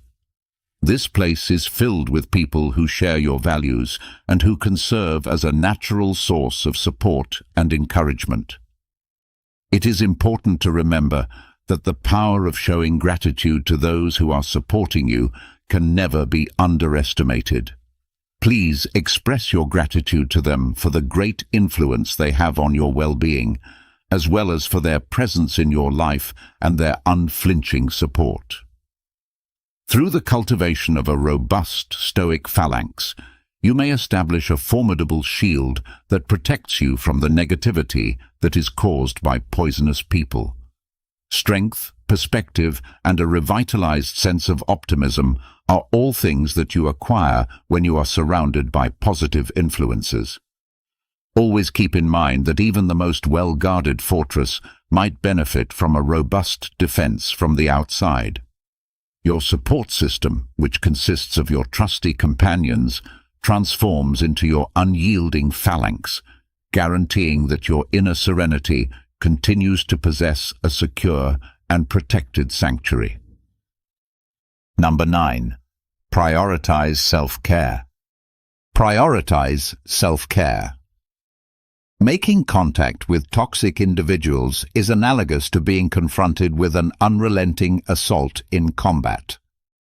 The emotional energy that you have is depleted, and you may end up feeling exhausted as a result.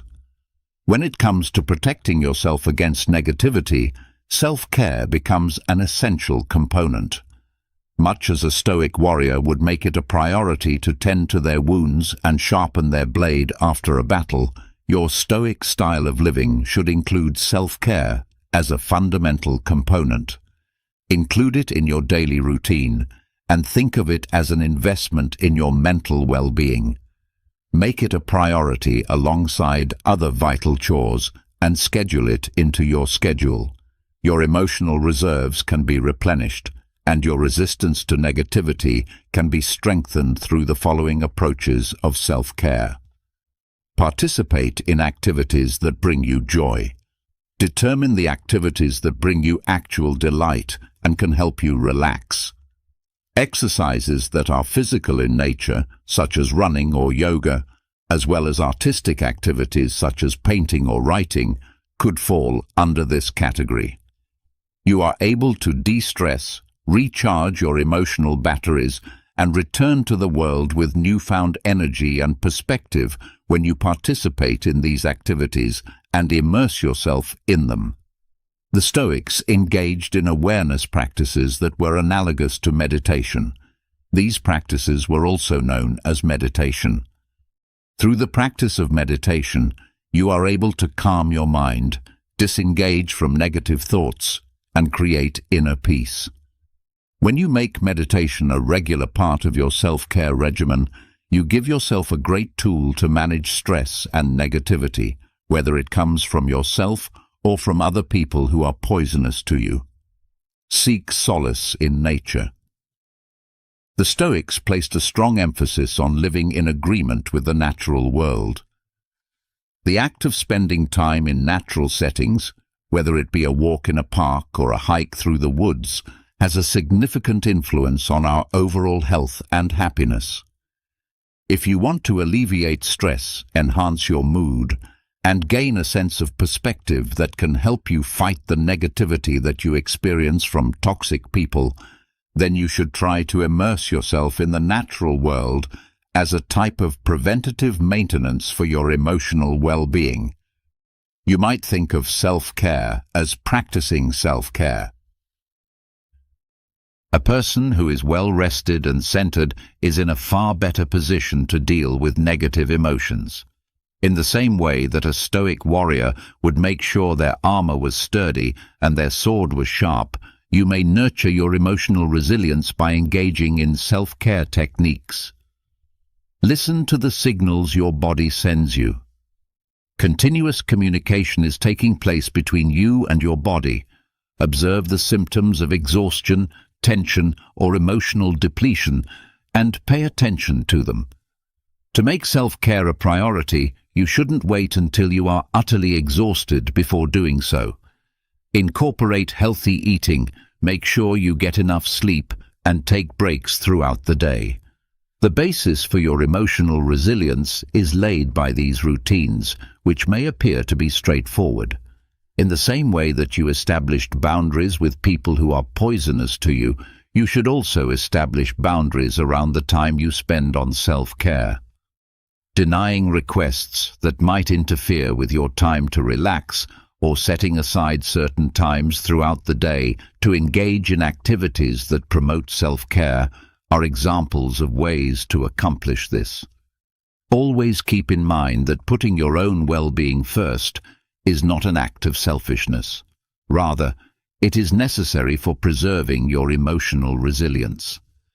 You can become a more powerful and well-balanced individual by implementing self-care into your Stoic way of life.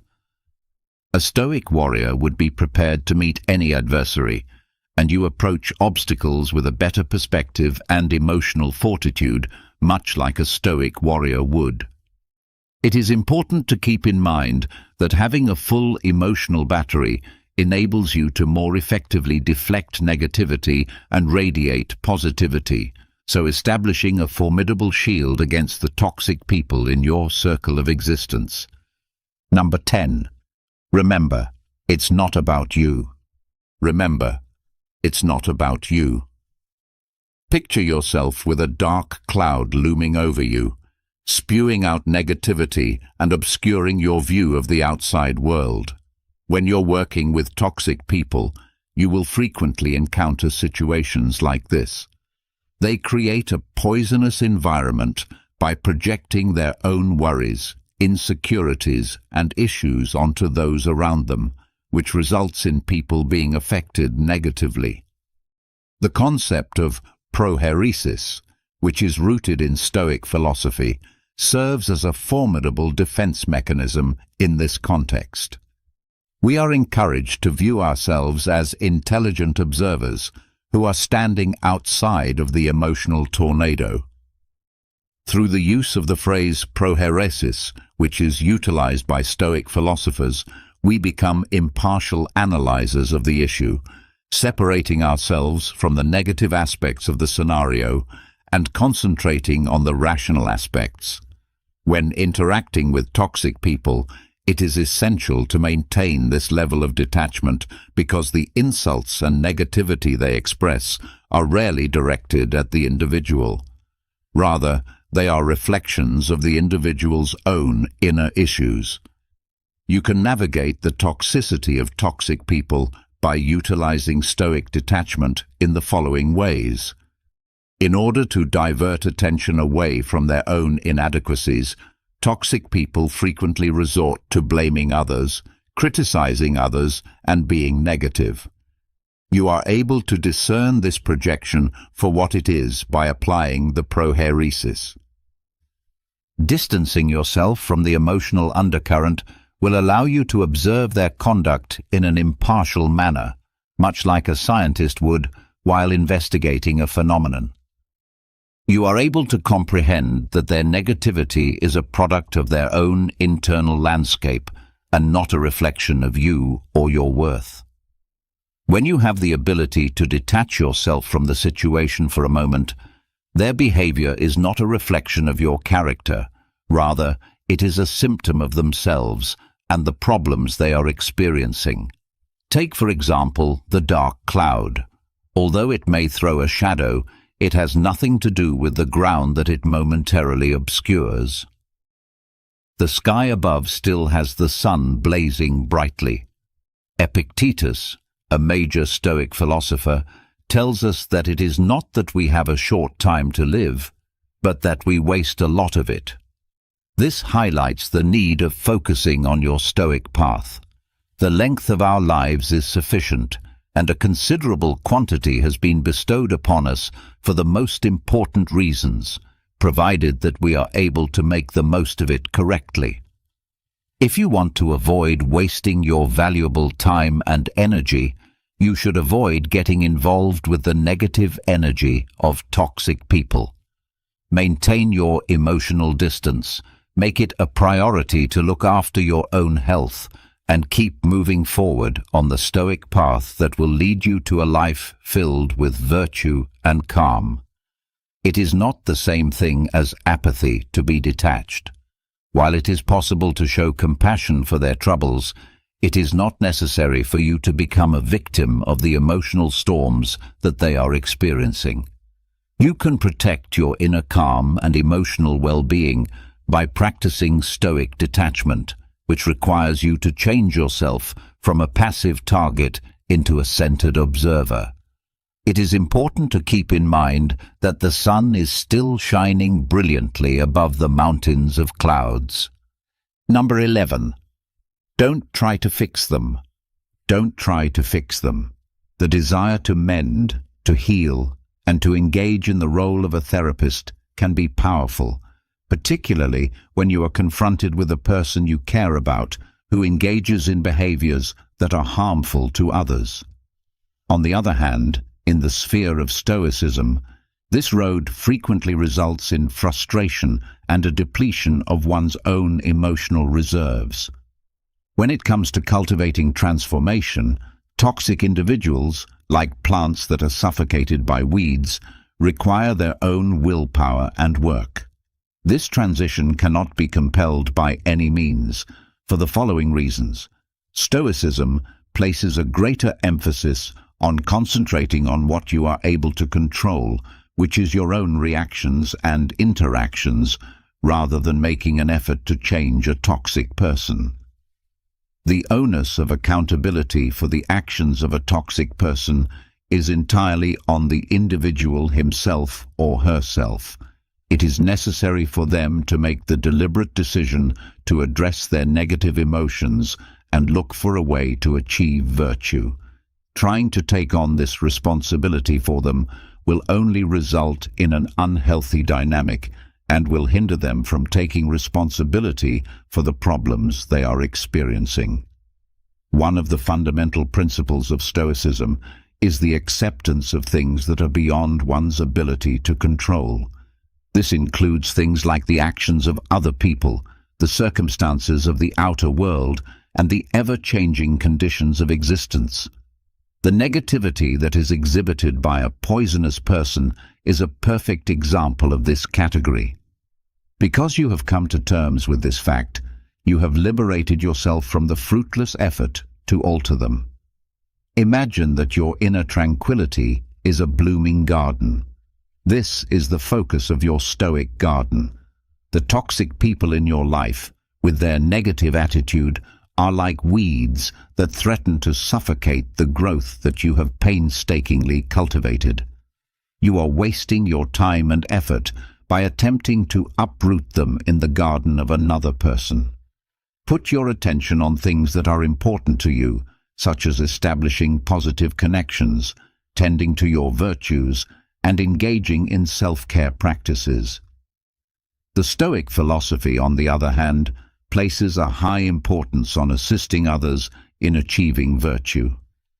If you feel compelled, there are ways to encourage a toxic person to engage in self-reflection. However, it is important to keep in mind that you have limitations. Instead of trying to dictate the path that they should take to change, you should offer materials that could potentially stimulate their own introspection. Then, you would try to solve their problem.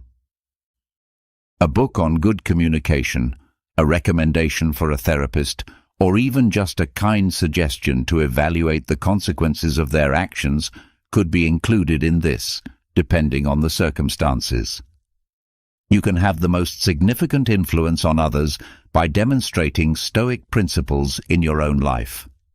This is the most effective way to lead by example. You have the ability to act as a vibrant beacon, a monument to the transformational power of Stoic ideas. Through your calm attitude, measured responses, and unwavering emphasis on virtue, sometimes despite your best attempts, a toxic person will continue to be entrenched in their negativity. It is important to know when to get away from them. In circumstances like these, Stoicism recommends establishing boundaries and, if necessary, withdrawing from the situation in order to safeguard one's own well-being. Keep in mind that you are unable to influence their trip, but you have the ability to pick your own path. Through the process of internalizing these ideas, you will convert yourself from a frustrated fixer into a Stoic facilitator. You are able to provide assistance without jeopardizing your own health, and you are able to develop a garden that may flourish in spite of the weeds that may be growing in other areas. Number 12. When to walk away. When to walk away. Imagine if you are looking for safety amid the tranquility of your Stoic castle of refuge. You have developed your emotional detachment, and you have planted a healthy inner garden. You have also strengthened your walls by establishing limits. Nevertheless, in spite of your best efforts, the negativity that comes from a toxic individual continues to remain, posing a threat to your defenses. The ability to recognize when it is appropriate to withdraw from a situation is a fundamental Stoic precept. Making the decision to leave a toxic relationship, particularly one that involves close family members or co-workers, can be a decision that is extremely difficult to make. Prioritizing your mental health, on the other hand, is of the utmost importance. Stoics have a strong belief in the importance of leading a moral life and acting rationally. In direct opposition to these ideals is the practice of maintaining a relationship that undermines your sense of inner calm. This is why the Stoic philosophy is consistent with the practice of removing oneself from a harmful situation. Keeping your Stoic sanctuary safe, your inner serenity is your sacred sanctuary, a place of refuge that you develop through self-care, mindfulness, and Stoic practices. And someone that is poisonous with their unrelenting negativity is comparable to a persistent siege that is being laid on your fortress. It is possible to safeguard your emotional well-being and secure your sanctuary by removing yourself from the situation. Put your attention on what really matters. Seneca, a great Stoic philosopher, reminds us that life is a precious commodity by saying, "The whole future lies in uncertainty. Live immediately." Continuing to be in a relationship that is unhealthy is a waste of this valuable time and energy. You give yourself the opportunity to invest in positive connections, meaningful pursuits, and experiences that nourish your spirit and contribute to a flourishing existence. When you move away from whatever is holding you back, accepting that which is out of our control is a key component of Stoicism, and other people's behaviors are a fantastic example of this. Moreover, Stoicism promotes detachment during this period. A decision to walk away from something does not indicate weakness or defeat. Rather, it indicates acceptance of a circumstance that you are unable to change and a deliberate choice to detach from negative emotions. You are not giving up on the individual. Rather, you are giving up on the poisonous dynamic that is detrimental to your body and mind. Moving on from a situation is not a choice that should be made flippantly. Take into consideration the following factors. Have you tried every other possible course of action? Do you have any experience with communication, establishing limits, or providing resources? Is there a recurring pattern of negativity, or is it a specific instance? Do you feel that the connection has a significant impact on your well-being? It's not necessary for there to be a dramatic scene as you walk away. The gradual withdrawal of contact, politely declining invites, or simply limiting communication are all techniques that have the potential to be beneficial. Keep in mind that removing yourself from a situation is a Stoic act of protecting your inner calm and a type of self-care. You can live a life that is led by reason, virtue, and peace if you make your well-being a priority. This will allow you to create room for positive relationships and experiences to develop. Number 13. Forgive yourself.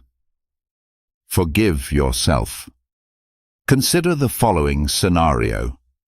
You are about to embark on a lengthy journey, and you are carrying a hefty bag that is full of hatred and fury toward a poisonous individual. The weight of this responsibility slows you down, preventing you from making progress and draining your energy.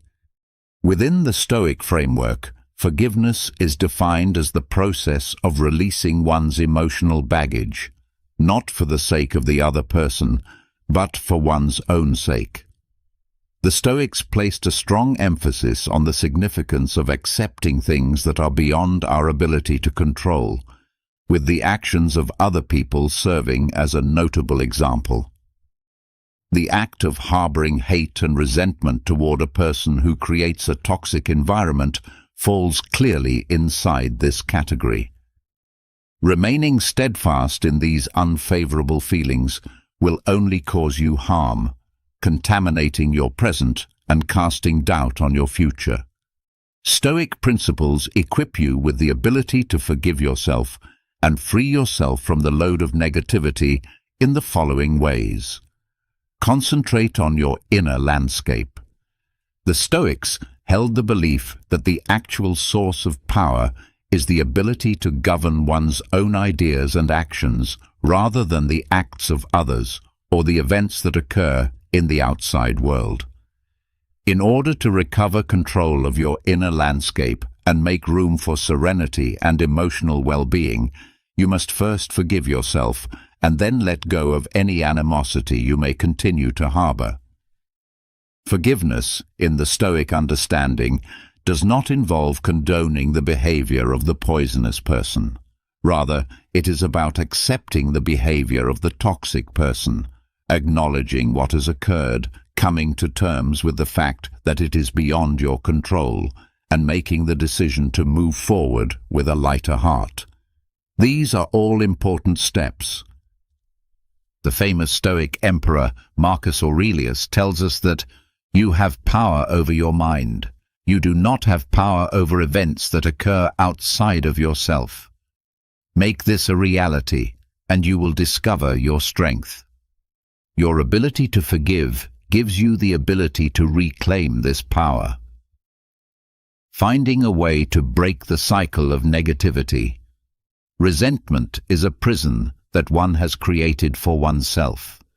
If you continue to hold on to it, you are allowing the toxic person to continue to have a detrimental impact on your life, even though they are no longer there.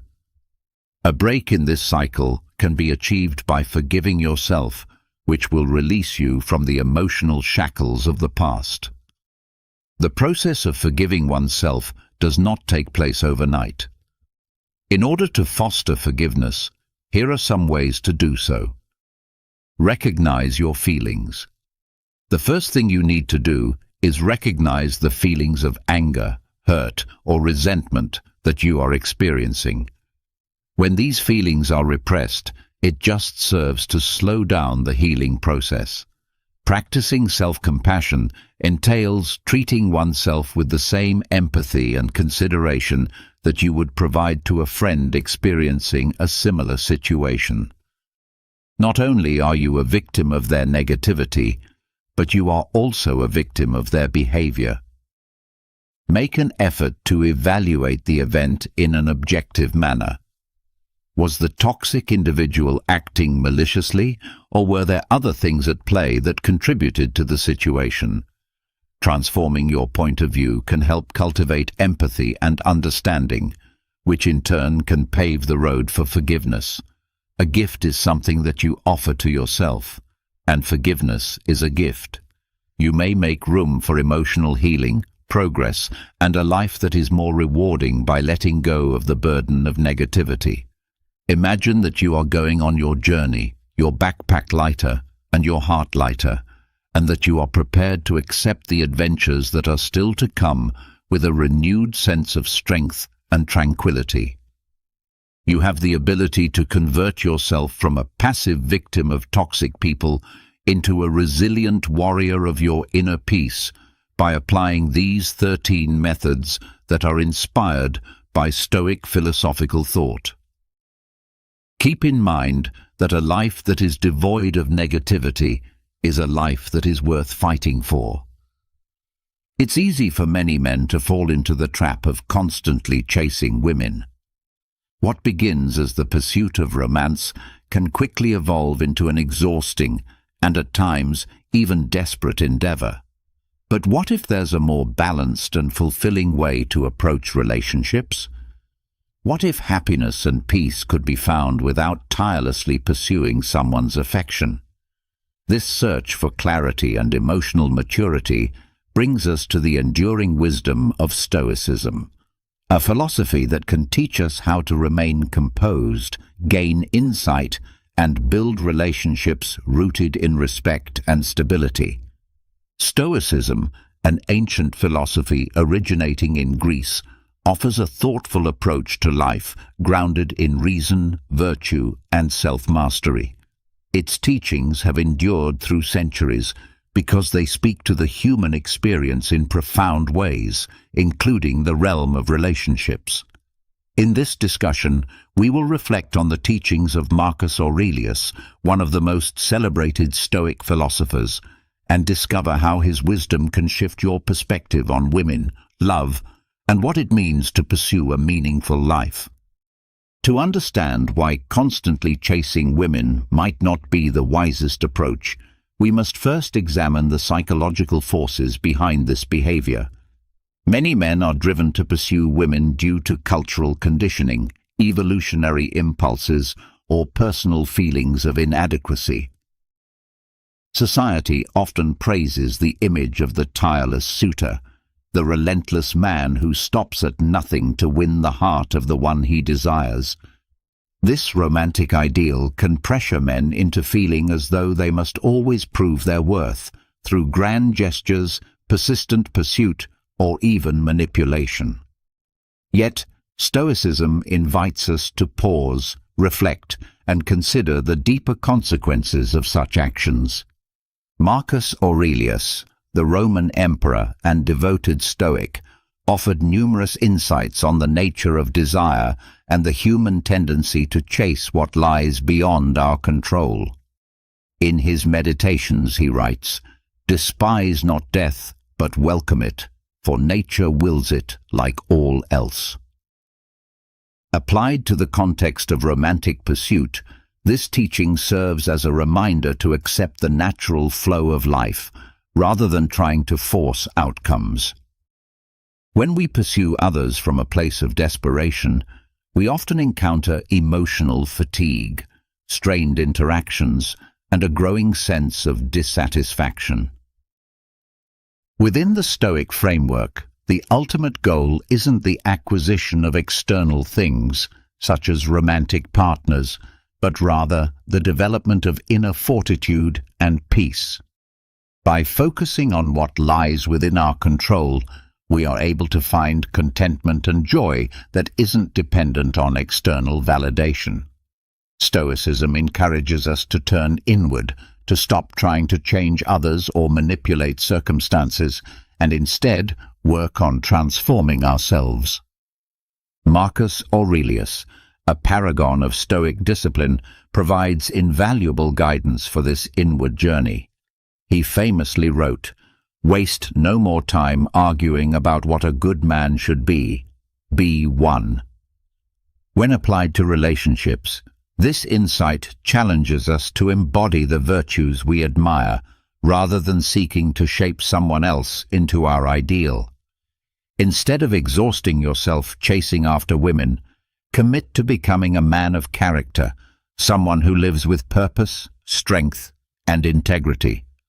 Virtue holds a central place in Stoic thought, and this extends naturally to our relationships.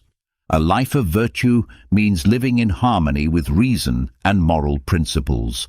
Marcus Aurelius reminds us, "The happiness of your life depends upon the quality of your thoughts."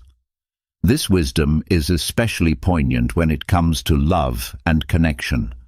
Rather than directing all your energy outward, trying to capture someone's affection, channel it inward to cultivate wisdom, justice, courage, and self-discipline. These virtues not only elevate your personal growth, but naturally make you more appealing to others. You don't need to chase people when you become someone worth gravitating toward. Central to Stoicism is the practice of self-control. Managing one's emotions and desires is essential to living a composed and grounded life. It is crucial not to pursue relationships from a place of emotional impulsivity, insecurity, or the craving for instant gratification. Marcus Aurelius offers this powerful truth. You have power over your mind, not outside events. Realize this, and you will find strength. When applied to relationships, this means understanding that while you can't dictate how others feel or behave, you can always choose your response. Practicing self-control allows you to remain steady and emotionally balanced, qualities that are fundamental to any healthy partnership. Oftentimes, chasing after women disregards their autonomy and individuality, focusing instead on one's own desires. Stoicism, in contrast, teaches us to honor the independence and unique will of others. In Meditations, Marcus Aurelius reflects, "Everything is right for me, which is right for you, O universe. Nothing for me is too early or too late, which comes in due time for you." This recognition that we are part of a greater cosmic order reminds us to align our desires with the natural rhythm of life. Rather than imposing your expectations on someone, respect their choices and boundaries. Another key virtue of Stoic practice is patience. In matters of love and attraction, the urge for instant results often leads to rash decisions and emotional turbulence. Stoicism advocates for patience and trust in the unfolding of life's timing. Some things are simply worth waiting for, and developing the ability to wait with grace is a sign of maturity and inner peace. As Marcus Aurelius teaches, time is a force that reveals what is meant to be, and our task is to stay grounded and virtuous while it does. Ultimately, the teachings of Stoicism offer a path away from desperation and towards self-mastery. You are not meant to exhaust yourself chasing after fleeting attention. You are meant to grow, to evolve, and to become someone whose life naturally attracts meaningful connections. By embracing reason, cultivating virtue, practicing self-control, and respecting the flow of life, you can build relationships that are based on mutual respect, not relentless pursuit. Marcus Aurelius once offered timeless wisdom. The key to a fulfilling life lies in surrounding yourself with those who uplift you, individuals whose very presence inspires you to rise to your highest potential.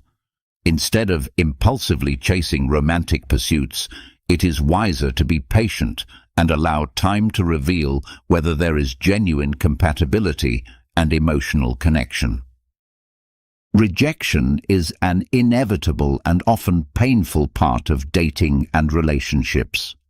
Many men experience rejection as a direct attack on their self-worth.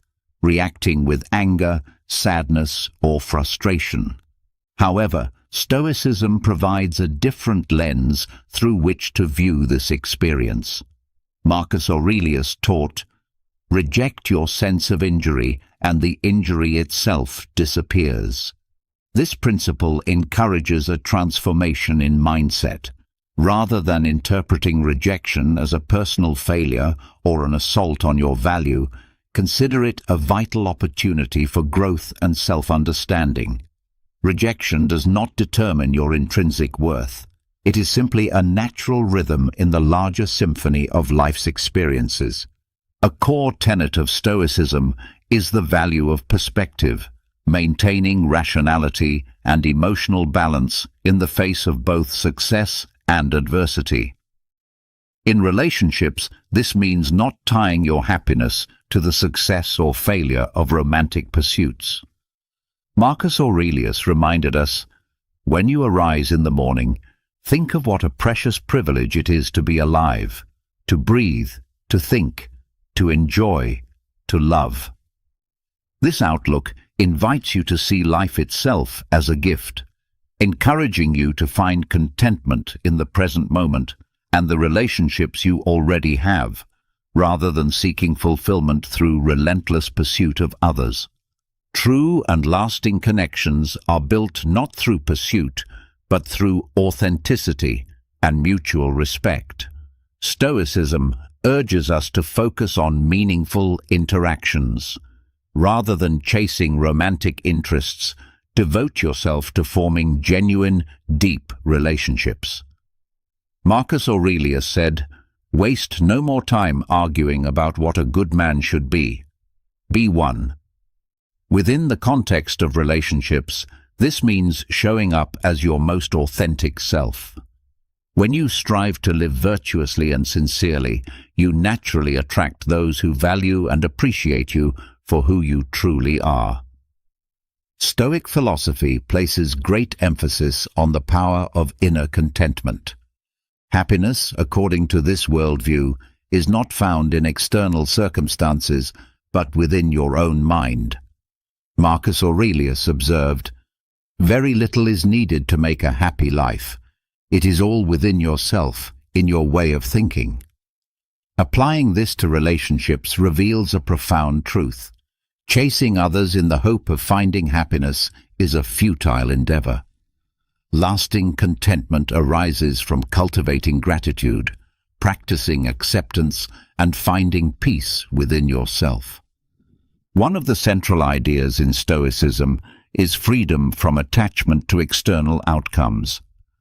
This concept becomes especially important in the realm of romantic pursuits. When faced with rejection or disappointment, the Stoic way is not to retaliate or seek validation. As Marcus Aurelius advised, the best revenge is to be unlike him who performed the injury. In relationships, this means refraining from petty responses and instead embracing emotional freedom. Let go of the need for approval from others. Find strength in your own sufficiency and let that inner stability guide your actions. Stoicism also offers a distinctive and noble approach to love. It champions a love that is virtuous, selfless, and enduring. Marcus Aurelius stated, "The best way to avenge yourself is to not be like that." In terms of love, this implies rising above emotional games or manipulative tactics. True Stoic love is grounded in respect, understanding, and a spirit of selflessness. It's about lifting others up, not dragging them into emotional turmoil. This form of love seeks connection without control and honors others without demanding anything in return. Having explored the Stoic ideals that steer us away from chasing and toward a more meaningful experience of relationships, it's important to understand how to embody these teachings in daily life. Begin by dedicating time to self-reflection, a foundational practice in Stoicism. Reflect on your past relationships and observe the patterns that have emerged. Consider why certain connections succeeded or failed, and examine the expectations you held. Were they realistic? How did they shape the outcome? By gaining clarity on your own emotional responses and thought patterns, you position yourself to make more reasoned and deliberate choices in the future. As Marcus Aurelius advised, stop debating what a good man should be, and simply be one. Direct your focus towards self-improvement, not to win admiration, but to live a life grounded in virtue and strength. Engage in activities that enrich your character, pursue hobbies, expand your knowledge, and develop skills that bring you joy and fulfillment. Personal growth should be the reward in itself, not a tool for external validation. Patience is another vital virtue that must be developed. Often, the urge to pursue romantic interests is driven by a desire for instant gratification. This impatience can lead to poor decisions and emotional turbulence. Practicing patience allows you to slow down, consider your choices carefully, and respond to situations with calm wisdom. In relationships, this means waiting for genuine compatibility to emerge rather than forcing a connection based on fleeting desire. In the midst of seeking companionship, it's easy to become overly focused on what you lack. This is why cultivating gratitude is essential. By appreciating the good already present in your life, your health, your mind, your experiences, and your friendships, you shift your focus from scarcity to abundance. Gratitude grounds you in the present and reminds you that your life is already rich with meaning.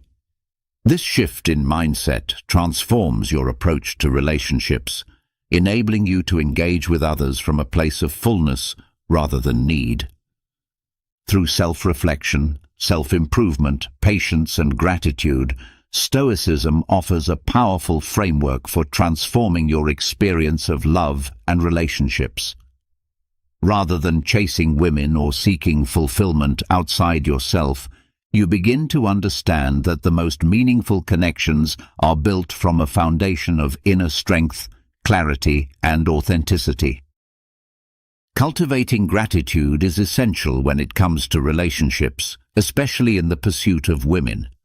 Often it's easy to become fixated on what you don't have instead of appreciating what you do. To shift this mindset, begin practicing gratitude regularly. Marcus Aurelius reminded us that very little is needed to lead a happy life. It lies entirely within you and in your way of thinking. By taking a moment each day to acknowledge and reflect on the things you are grateful for, you can nurture a deeper sense of contentment within yourself. This simple but powerful habit helps reduce the urge to seek validation from external sources and keeps you grounded in what truly matters. When interacting with women, it's vital to honor their autonomy and personal choices. Everyone has their own path, their own desires, and their own timing. It's neither wise nor respectful to try to alter someone's perspective just to fit your expectations. Instead, approach each person with a mindset of acceptance and respect for their individuality. If someone isn't interested in you, move on with grace and without bitterness. Respecting their choice affirms your own strength and dignity. Rejection is something we all face, and it should never be seen as a judgment of your value or identity. When it happens, apply the Stoic principle of reframing adversity. Rather than taking rejection personally, see it as a chance to grow stronger, to develop more resilience and emotional control. Rejection is not a label on your character. It is merely an event, a moment from which you can learn and evolve. Let it strengthen you rather than define you. Redirect your energy from chasing romantic pursuits to creating deeper, more meaningful connections. Focus on engaging with people in an authentic and respectful way. When you show genuine interest and bring sincerity to your interactions, you build relationships that are rooted in mutual understanding and respect. These kinds of bonds are more fulfilling and sustainable over time because they are based on real connection rather than superficial pursuits. A key teaching in Stoicism is to let go of the constant need for external validation. Instead of seeking approval or attention from others, turn inward and cultivate a strong sense of self-worth. When you become emotionally self-sufficient and confident in who you are, you free yourself from chasing validation through relationships or public approval. Inner strength becomes your anchor, and it gives you the freedom to engage with the world without desperation or neediness. Emotional control is another pillar of Stoic practice and plays a crucial role in healthy relationships. Learning to manage your emotions and maintain your composure, even in emotionally charged situations, allows you to navigate relationship dynamics with clarity and integrity. When you stay calm and rational, you are better equipped to handle misunderstandings and conflicts without becoming reactive or losing your sense of self. Stoicism also encourages the pursuit of love that is grounded in virtue. This means that love should not be about temporary pleasure or ego-driven desire, but about cultivating a connection rooted in wisdom, justice, courage, and self-discipline. A love based on these values fosters respect, selflessness, and mutual growth. Strive to build relationships that reflect moral principles and deeper purpose rather than fleeting excitement. While Stoic philosophy offers valuable guidance in reframing how we approach dating, it also provides timeless wisdom for nurturing long-term relationships. The same principles that help you detach from unhealthy pursuits are equally important in building and maintaining meaningful partnerships over time. At the core of Stoicism is the idea of living a virtuous life.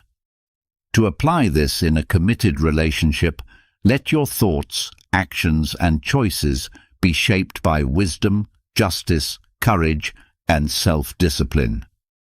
Aim to be a partner who embodies these values and seek someone who also upholds a virtuous character. A relationship rooted in shared virtue has the potential to thrive and endure. Self-control remains essential not only in the early stages of connection, but throughout the entirety of a relationship. Whether dealing with disagreements, stress, or daily challenges, your ability to pause, reflect, and respond with reason rather than impulse is crucial. Stoicism reminds us to take a step back and assess situations calmly, which prevents unnecessary conflict and deepens mutual understanding. Patience is a virtue often tested in long-term relationships. As time passes, challenges will arise, and not everything will unfold according to your expectations. Stoicism teaches you to accept this reality with grace. Embracing patience allows you to face difficulties with a long view, appreciating that growth takes time. Through patience, you strengthen your relationship and cultivate a deeper appreciation for the journey you're on together. Just as you respected a woman's autonomy during courtship, it's vital to continue honoring your partner's individuality in a committed relationship. A healthy partnership supports each person's unique goals and personal freedom. Mutual respect means recognizing that both of you are separate individuals walking your own paths, even as you choose to walk them side by side. Even in lasting relationships, forms of rejection can still appear, disagreements, differing perspectives, or emotional changes. Instead of viewing these moments as failures, see them through a Stoic lens, opportunities to grow, adapt, and improve. Accepting rejection or disappointment without bitterness fosters emotional maturity and strengthens the relationship over time. As your relationship deepens, keep nurturing the connection that brought you together. Never stop investing in open communication, shared values, and mutual respect. These elements are the bedrock of any lasting partnership. Continue building on that foundation with honesty and presence, so the relationship remains authentic and deeply rewarding as it evolves. Ultimately, Stoicism teaches that true fulfillment doesn't come from outside of us, but from within. In a long-term relationship, this means understanding that your partner is not responsible for your inner peace or happiness. You must cultivate contentment within yourself, independent of your external circumstances. This self-sourced serenity enriches your relationship and makes you a more stable, supportive, and loving partner. This means that you should not depend on your partner to consistently provide you with happiness or fulfillment. Instead, focus on cultivating contentment within yourself and share that sense of inner peace with your partner. True happiness and fulfillment come from within, and by nurturing your own well-being, you can bring a sense of calm and joy to the relationship, enhancing both your life and your partner's. In long-term relationships, it's important to avoid becoming overly attached in a way that could harm both individuals. Stoicism teaches the value of maintaining freedom from attachment to external factors, even when you are deeply committed to someone. This sense of freedom allows you to love your partner without becoming dependent on them for your happiness. The ability to love freely without relying on your partner for emotional stability strengthens the relationship and fosters a healthier connection. Stoic love, especially in long-term relationships, is a form of love that transcends temporary desires and is characterized by selflessness, understanding, and a commitment to the well-being of your partner. This type of love seeks to uplift both individuals, prioritizing the growth and improvement of each person involved. Rather than being driven by fleeting attractions or emotions, Stoic love focuses on a deeper connection based on mutual respect and support. Maintaining emotional control is a cornerstone of any successful long-term relationship. While the early stages of a relationship may be filled with passion, the real test comes with the passage of time. Long-term relationships will inevitably challenge your emotional stability, but Stoicism equips you with the tools to remain composed and rational even when dealing with complex dynamics. The ability to control your emotions, respond calmly to difficulties, and remain grounded during tough times will help ensure that your relationship remains strong and fulfilling over time. As you continue on your journey in a long-term relationship, the Stoic principles you've embraced offer invaluable guidance in navigating the ups and downs. These teachings, particularly those of Marcus Aurelius, emphasize the importance of virtue, self-control, patience, respect, and emotional composure. By integrating these ideals into your daily life, you can build a lasting relationship rooted in mutual growth, respect, and a profound connection. In doing so, you not only avoid the temptation to chase after fleeting desires, but also cultivate a bond that brings lasting joy and contentment. By embracing the Stoic path to love and relationships, you align yourself with a philosophy that fosters lasting happiness. Remember the wisdom of Marcus Aurelius, who said, "The happiness of your life depends upon the quality of your thoughts."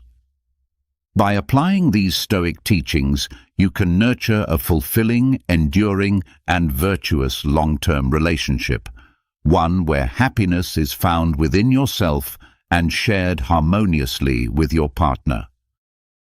Have you ever felt like time is slipping away from you in the blink of an eye?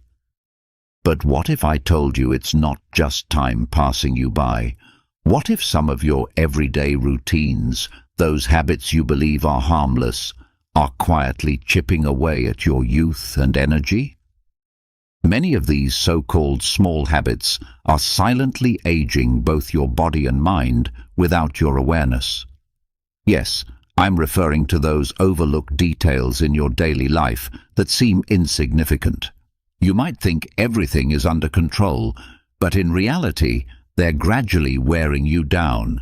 Stoic philosophy urges us to focus on what truly matters, to conserve our energy for the things that bring us inner peace. But let me ask you, are you really prioritizing the essentials in your life? Perhaps it's time to stop sabotaging yourself and uncover those habits that you need to let go of, starting today. Make sure you stick around until the end, because the final point might just shock you. But before we dive in, I want to share a story that reveals the deeper truth behind this message. There once was a man named Andrew who lived in a peaceful village. He was a diligent farmer, well respected for the quality of his crops and his unwavering work ethic. Yet, despite being a young man, Andrew looked aged beyond his years. His face bore lines of fatigue, and his body seemed burdened with a weight far too heavy for someone so young. One day, while tending to his fields, an old wise man passed by and said, "You carry the years heavily on your shoulders, though your youth is still with you. What burden makes you look so worn?" Andrew was taken aback and began to reflect on his daily habits.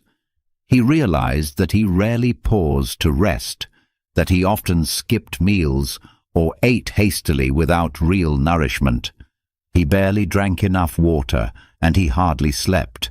His nights were restless, filled with anxiety over his harvest. To fight off exhaustion, he relied heavily on caffeine and sugar. The old man listened and nodded thoughtfully. "Andrew," he said, "bad habits are like drops of water on a rock. They seem harmless, but over time they carve deep scars. Not sleeping well, neglecting your body, relying on stimulants that give quick energy but drain you in the long run, all these cause your body to age before its time." Curious and concerned, Andrew asked how he could change this. The old man responded, "Care for your body as you would your crops. Give it rest. Nourish it with what truly feeds it. Good habits, when cultivated, will restore your strength and bring vitality back into your life." From that day, Andrew made small but intentional changes. He began sleeping better, staying hydrated, and reducing his intake of stimulants. Gradually, people around him noticed the difference. His eyes sparkled again, his skin looked healthier, and his energy returned. He had learned a powerful truth. Those little habits we ignore can slowly drain the life from us, and if we're not mindful, we might wither without even noticing. Just as a plant needs consistent care to grow strong and vibrant, so too does our body need love, rest, and attention. The takeaway from Andrew's story is clear. What we perceive as minor, everyday routines might actually be silently exhausting us. If we truly want to preserve our well-being, we must first look at how we live. Before we explore the first lesson, if you find value in these insights, I encourage you to subscribe, turn on notifications, and stay connected so you never miss new content that can help you improve your life. Let's begin by talking about one of the most common yet underestimated habits: not getting enough sleep. Have you ever stopped to wonder why coffee is almost universally accepted as the lifeblood of the modern workforce? It's because so many of us are functioning on less than the recommended 8 hours of sleep each night. We've glorified sleep deprivation, thinking it's a symbol of drive and ambition, an emblem of success. But here's the truth bomb. Skimping on sleep isn't just draining your energy, it's accelerating your aging process faster than a banana left out in the sun. Let me explain. When you sleep, your body enters repair mode. It's like a crew of miniature workers set to restore and upgrade everything that got worn down during the day. They patch up tissues, regenerate cells, and help you bounce back from stress. But if you cut that work shift short, don't be surprised when you wake up with new wrinkles, dark circles under your eyes, big enough to hide a kitten, and skin that looks like a deflated balloon. Sleep deprivation doesn't just make you feel groggy, it disrupts your circulation, leaving your cells undernourished. It's like throwing a party, but forgetting to invite enough guests. Everything feels off, and the results are chaotic. So how did we get here? Beyond the obvious love-hate relationship with your alarm clock, certain nighttime habits creep in like a silent cat. Binge-watching shows until sunrise, constantly checking your phone for the next meme, or guzzling caffeine like you're preparing for an apocalypse. All of these habits combine into a perfect storm, a recipe called How to Become a Premature Zombie. So how do you reverse this trajectory? The answer is refreshingly simple. Establish a routine. Your body craves consistency, so try to go to bed and wake up at the same time every day. It doesn't have to be perfect. It's about giving yourself the grace to rest. Create a sleep-friendly environment.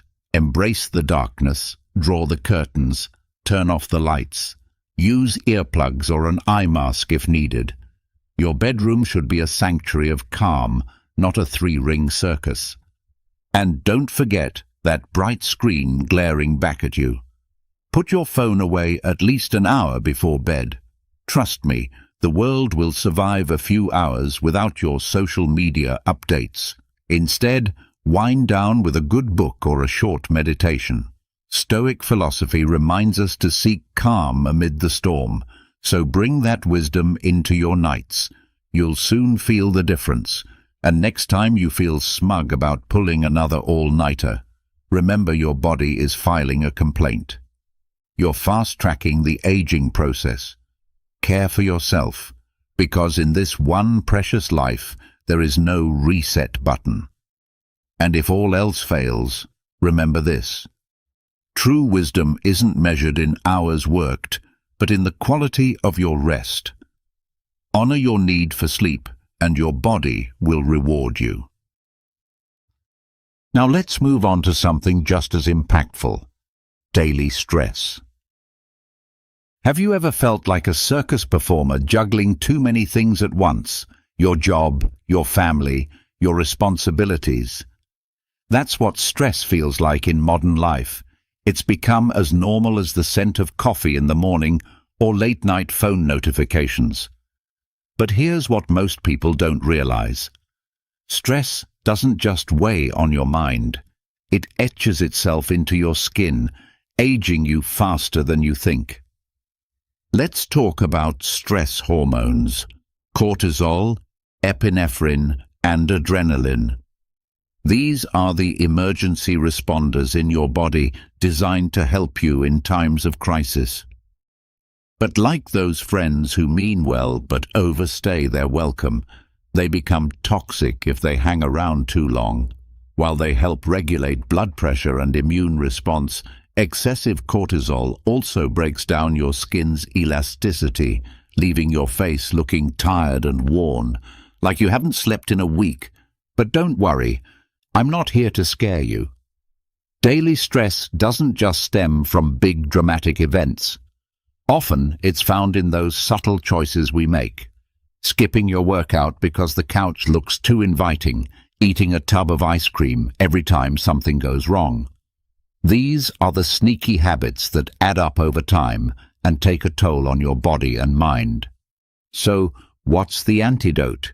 You don't have to move to a mountaintop or live like a monk. The solution is simpler than you think. Meditation. Yes, that practice we often associate with monks in robes or spiritual gurus. But in reality, meditation and mindfulness are completely accessible, and they don't require much time, money, or effort. Just a few minutes a day, imagine yourself sitting quietly in a peaceful corner of your home. It's like having a small oasis right in the middle of the daily chaos. As you slowly breathe in, imagine calmness flowing into you, and with every exhale, picture the stress leaving your body. There are simple exercises you can do right there at home, like focusing on your breathing or visualizing a peaceful place that brings you a sense of serenity. These practices not only help reduce cortisol, the stress hormone, but they also provide a clearer, more composed perspective on whatever problems you're facing. Who knows, maybe in that moment of clarity, you'll realize that ice cream isn't always the answer, and that a peaceful walk in the park might do more for your soul. And speaking of renewal, let's not forget what the Stoics taught us about dealing with life's challenges. Face adversity with calm and strength. Instead of letting stress sweep you away like a storm, try adopting a Stoic mindset. Accept that life will inevitably throw obstacles in your path, but also remind yourself you already have the tools to handle them. Stress might be a powerful adversary, but it doesn't have to win. By managing your exposure to stressful situations and incorporating practices like meditation, you won't just lower your cortisol levels, you'll gain clarity, focus, and emotional balance. Always remember, life is like a game of chess. Sometimes, the smartest move is simply to pause, take a breath, and think carefully about what comes next. And when stress starts knocking on your door again, breathe deeply and remember the wise words of Epictetus. Calm is the refuge of the wise. Now let's talk about something more visible. Smoking. Have you ever stopped to consider what tobacco really does to your skin? If you think it's just a small indulgence, allow me to be your voice of reason, or if you prefer, the voice of smoke. Smoking isn't just a habit that stains your teeth and leaves a lingering smell on your breath. It's a stealthy thief that slowly robs your skin of its youth. Tobacco is one of those enemies that sneaks up on you, and before you know it, the damage is already done. But let's break this down in a more honest and reflective way, maybe even with a pinch of sarcasm. Think of smoking like inviting a group of Stoic philosophers to your birthday party, only to watch them walk off with all your gifts. What do the Stoics have to do with this, you ask? Well, imagine those ancient thinkers were the guardians of your skin. They valued reason and living in harmony with nature. So how does inhaling toxic smoke fit into that idea of natural living? Tobacco deprives your skin of oxygen and essential nutrients that it needs to glow. Worse yet, it triggers mischievous enzymes that chip away at your skin's elasticity. It's as if your skin is quietly crying out, "Where's my collagen?" But it doesn't stop there. The toxins in cigarette smoke disrupt the oxygenation process at a cellular level. Picture your skin constantly fighting for air, like trying to run a marathon with a plastic bag over your head. A lack of oxygen severely affects your skin's ability to regenerate, leaving you looking more tired and aged. So, if you're among those who think those little indulgences don't have a long-term impact on your appearance, think again. Each puff is like a thief, silently creeping into your home, stealing your youth and leaving behind wrinkles and dullness. Some party, huh? So what's the way out? Beyond considering a complete lifestyle change, Quitting smoking is definitely a great place to start. But there are also additional strategies you can adopt. First, think about the importance of hydration. Your skin is like a plant. If you don't water it, it withers. So why not flood your life with water and ditch the harmful smoke? Embracing healthy lifestyle habits is crucial too. Fill your diet with fresh fruits and vegetables rich in antioxidants. They're like little warriors fighting off the invisible enemies left behind by smoking. And don't forget about exercise. Not only does it boost your circulation, but it's also an excellent way to reduce stress. At the end of the day, the choice is entirely yours. You can live in denial, convincing yourself that smoking doesn't really affect your looks, or you can reclaim your power and start caring for your skin with intention. Just like the Stoics, who believed in reason and self-discipline, you too can shape your destiny. Sure, life is full of fleeting pleasures, but your skin will thank you in the long run if you choose the path of wellness.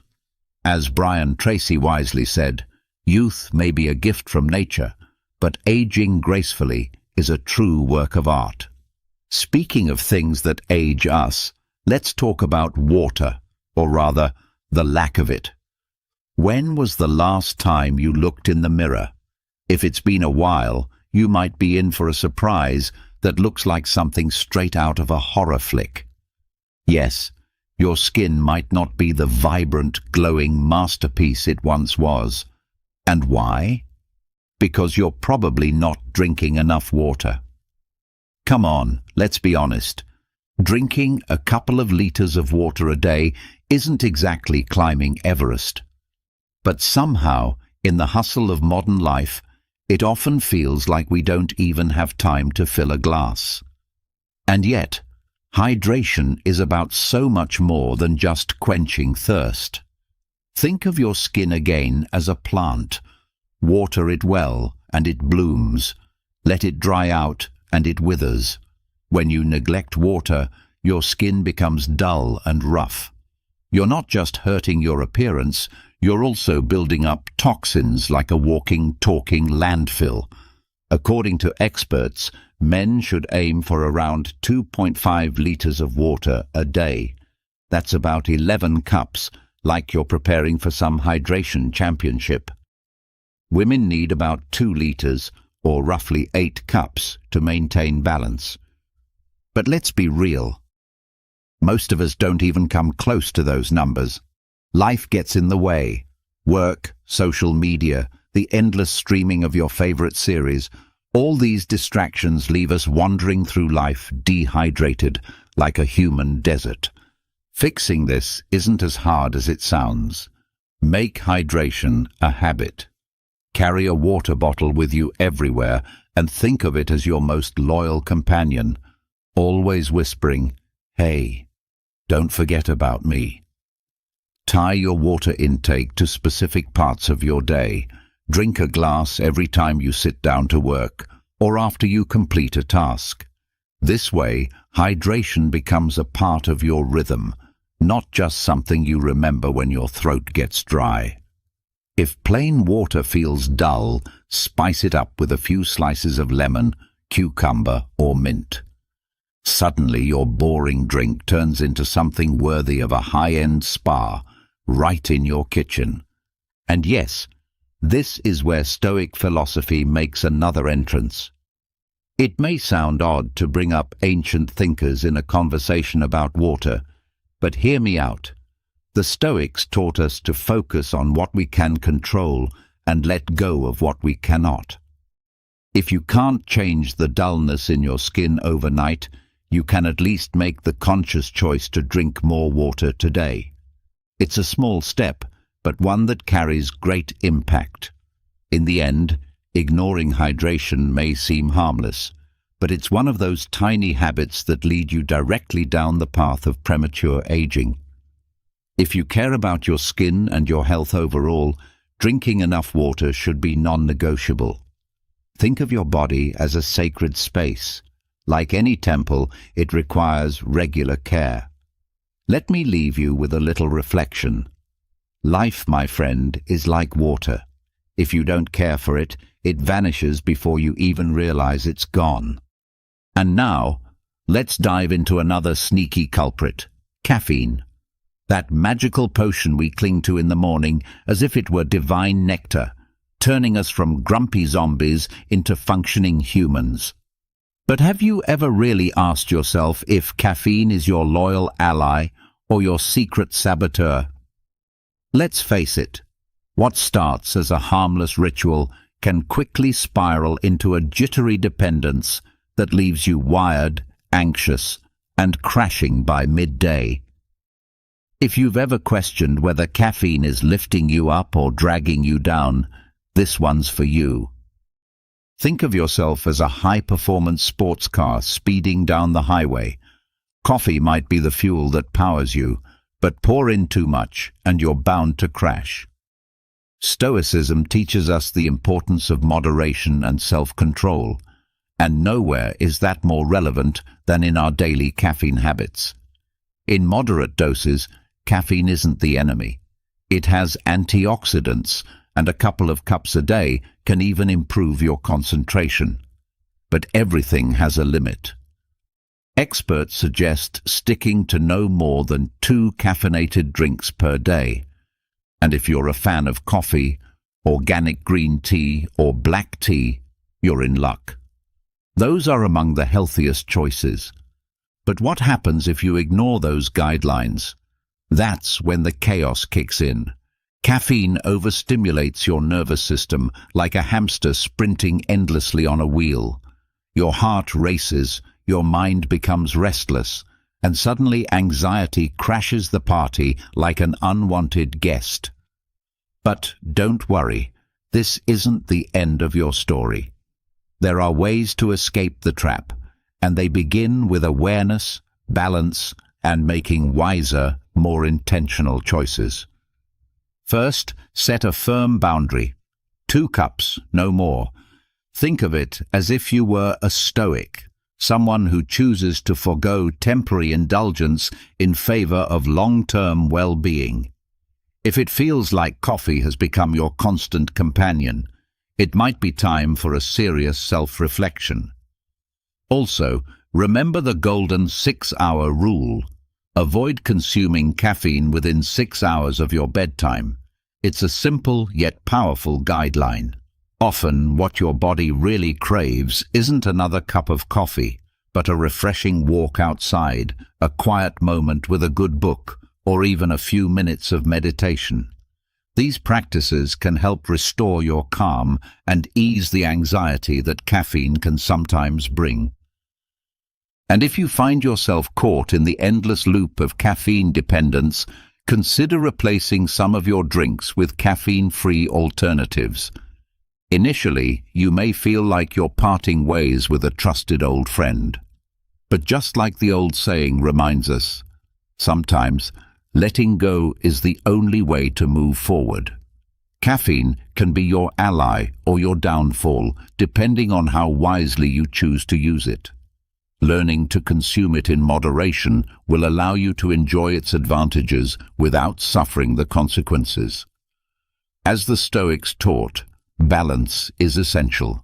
So next time you're tempted to dive into a coffee binge, pause and consider your future self. Ask yourself if it's really worth the price. As Marcus Aurelius once noted, true strength lies not in what you take in, but in what you choose to leave out. Now let's talk about something equally vital: neglecting physical exercise. Have you noticed how the couch has become your best buddy? That warm, comfy space where you lounge for hours, binging shows or scrolling endlessly online. At best, maybe you're mentally planning your dream life while munching on a bag of chips. Ah, the sweet trap of a sedentary lifestyle. That silent thief of youth that whispers, just a bit longer, even though deep down you know better. Let's be honest, it does cause harm. But here's the good news. Just 45 minutes of daily movement can be your ticket to feeling young again, or at least becoming a healthier version of yourself. Think of your body like a vintage car, the kind people admire at classic shows. If you leave it sitting too long, the paint fades, the engine rusts, and before you know it, you're spending a fortune trying to fix it. Your muscles, bones, and joints work the same way. If they're not in motion, the aging process accelerates faster than you might expect. A sedentary lifestyle speeds up premature aging, and before long you'll be closer to grandparent status than your best self. Health experts recommend at least 45 minutes of physical activity each day. But before you roll your eyes and imagine yourself drowning in sweat at the gym, let me stop you. There's no need to become a fitness fanatic to meet this goal. The secret lies in discovering an activity you genuinely enjoy. It could be lifting weights, like those action movie heroes, or dancing around your living room, or simply taking a walk while listening to your favorite podcast. Every bit counts. Resistance training, in particular, is one of the best ways to fight aging. And no, you don't have to aim for a bodybuilder physique. Just a pair of dumbbells or using your body weight can lead to noticeable improvements. The goal is to challenge your body, not torture it. Stoic teachings remind us that control and discipline are the cornerstones of a fulfilling life. So why not apply that philosophy to your daily routine? Find an exercise you truly like, and that 45-minute window will become a cherished part of your day, a little retreat for your well-being. Still not convinced? Consider the alternative. A sedentary lifestyle doesn't just shorten your life, it increases your risk for heart disease. Think of your heart like the engine of that classic car. If you neglect it, it may fail when you need it most. Just a few minutes of movement each day can create a world of difference. So the next time you're tempted to keep streaming episode after episode, remember, your body needs love too, and movement is its favorite language. Less than 45 minutes a day doesn't sound so bad now, does it? Think of it as a daily act of self-love. Get up, stretch, and give your body what it deserves. Because doing nothing is the fastest way to grow old without ever truly living. Engrave this in your mind. Caring for your body is the first real step toward a life well lived. If you don't take charge, someone else might, but not in the way you'd want. Now let's dive into another sweet topic, quite literally, the overuse of sugar. Have you ever paused to really think about what sugar represents? Sure, it charms your taste buds, often feels like a trusted friend, and makes everything more delicious. But over time, it morphs into that one-party guest who just won't leave. Life's too precious to let a few sweets mess up your skin, your health, and most importantly, your future self. Sugar, that innocent-looking white powder we all adore, has earned its bad reputation for good reason. Did you know excessive sugar can lead to inflammation and acne? That's no urban legend. Those random breakouts might just be the lingering effects of that impulsive donut you inhaled earlier. And it doesn't stop at your skin. Sugar is a master of disguise. It clings to the proteins collagen and elastin through a process known as glycation. The result?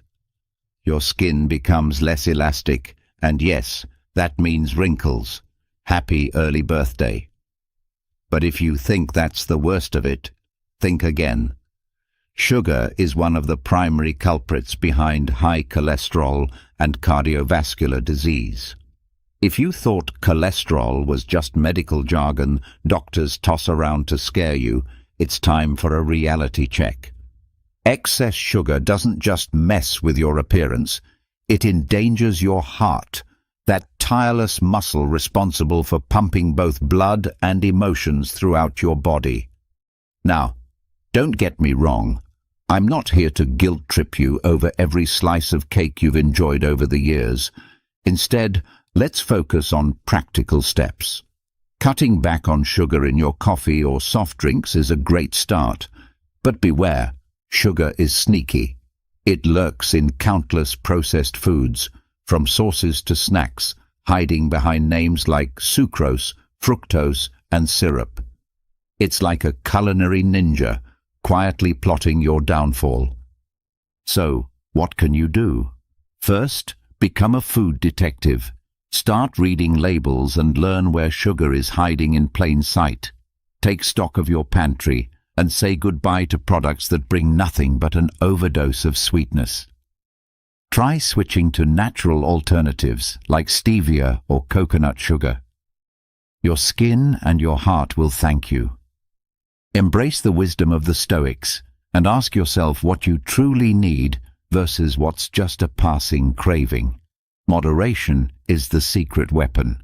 The next time you find yourself longing for dessert, pause and remember, your health, your skin, and your future are all quietly watching. Don't let a fleeting pleasure grow into a damaging habit. Make moderation your superpower and become the hero of your own journey. After all, life is too precious to let sugar speed up your aging process. Every bite you take is a choice.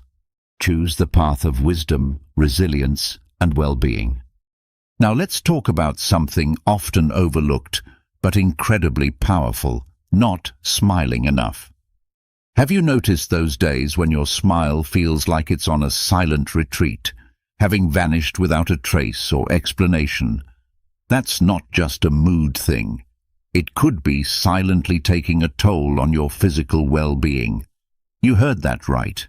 Your emotional state does more than determine whether you're the life of the party or the quiet one sipping in the corner. It shapes your blood flow, your stress levels, and even how quickly time begins to reflect on your face. Think aging is just a natural process. Think again. The Stoics, those ancient philosophers whose wisdom still resonates in our age of selfies and fast food, understood the value of keeping a tranquil mind amid life's storms. They knew life could feel like a fast-moving river, filled with sharp rocks and cold waters. But rather than complain, they believed in building a small boat to float with resilience. Laughter, dear friend, is that boat's engine. It doesn't just feel good, it's scientifically proven to help. And yes, even science agrees, when it comes to smiling, there's more than meets the eye. The role of blood vessels goes beyond simply circulating blood. They also help in reducing stress and, in the best scenarios, even contribute to keeping you a bit younger. And the best part? You don't need miracle creams to make it happen. Let's face it, we often get trapped in what I call the cycle of seriousness, where every challenge feels like a chaotic storm of negative emotions dragging us into a pit of demotivation. In that state, we forget the simple joy of laughing at ourselves, at life's ridiculous moments, and yes, even at our own flaws. Life is packed with absurd events that, when viewed through the right lens, are comedy-worthy. So, how can we start stepping away from this heavy spiral of seriousness? There are some simple but powerful ways to begin. First, consider surrounding yourself with people who laugh easily, those friends who seem to find happiness in the most unexpected corners of life. A casual coffee meetup, watching a good comedy, or enjoying a board game can be a surprisingly effective antidote to gloominess. You can also try something called a laughter journal. Yes, it might sound a bit silly at first, but give it a shot. Every evening, jot down 3 things that made you smile or laugh during the day. You'll be amazed at how many small, joyful moments you've been overlooking. Over time, your brain will get into the habit of noticing these sparks of happiness, and laughter will begin to feel more natural, like a reflex rather than an effort. And don't underestimate the quiet power of meditation. Stoic philosophy teaches us to observe our emotions and thoughts without judgment, like clouds drifting by. By practicing meditation, you can clear the mental fog and rediscover those small rays of light that often get buried under stress. So, take a moment, inhale deeply, and let yourself smile. Let life flow, a little more lightly this time. To sum it up, taking life less seriously and smiling more isn't just something your grandmother would suggest. It's a real survival tactic in a world that often feels too heavy. The next time laughter feels far away, remind yourself that every smile is a small but powerful act of defiance against premature aging. Laughter, in case it hasn't been said enough, is truly medicine, one without side effects, but filled with undeniable benefits. Now, speaking of things that sabotage your vitality, let's talk about drastic diets. In this era of instant gratification, many people chase weight loss like it's a competitive sport, diving into the most extreme diets they can find.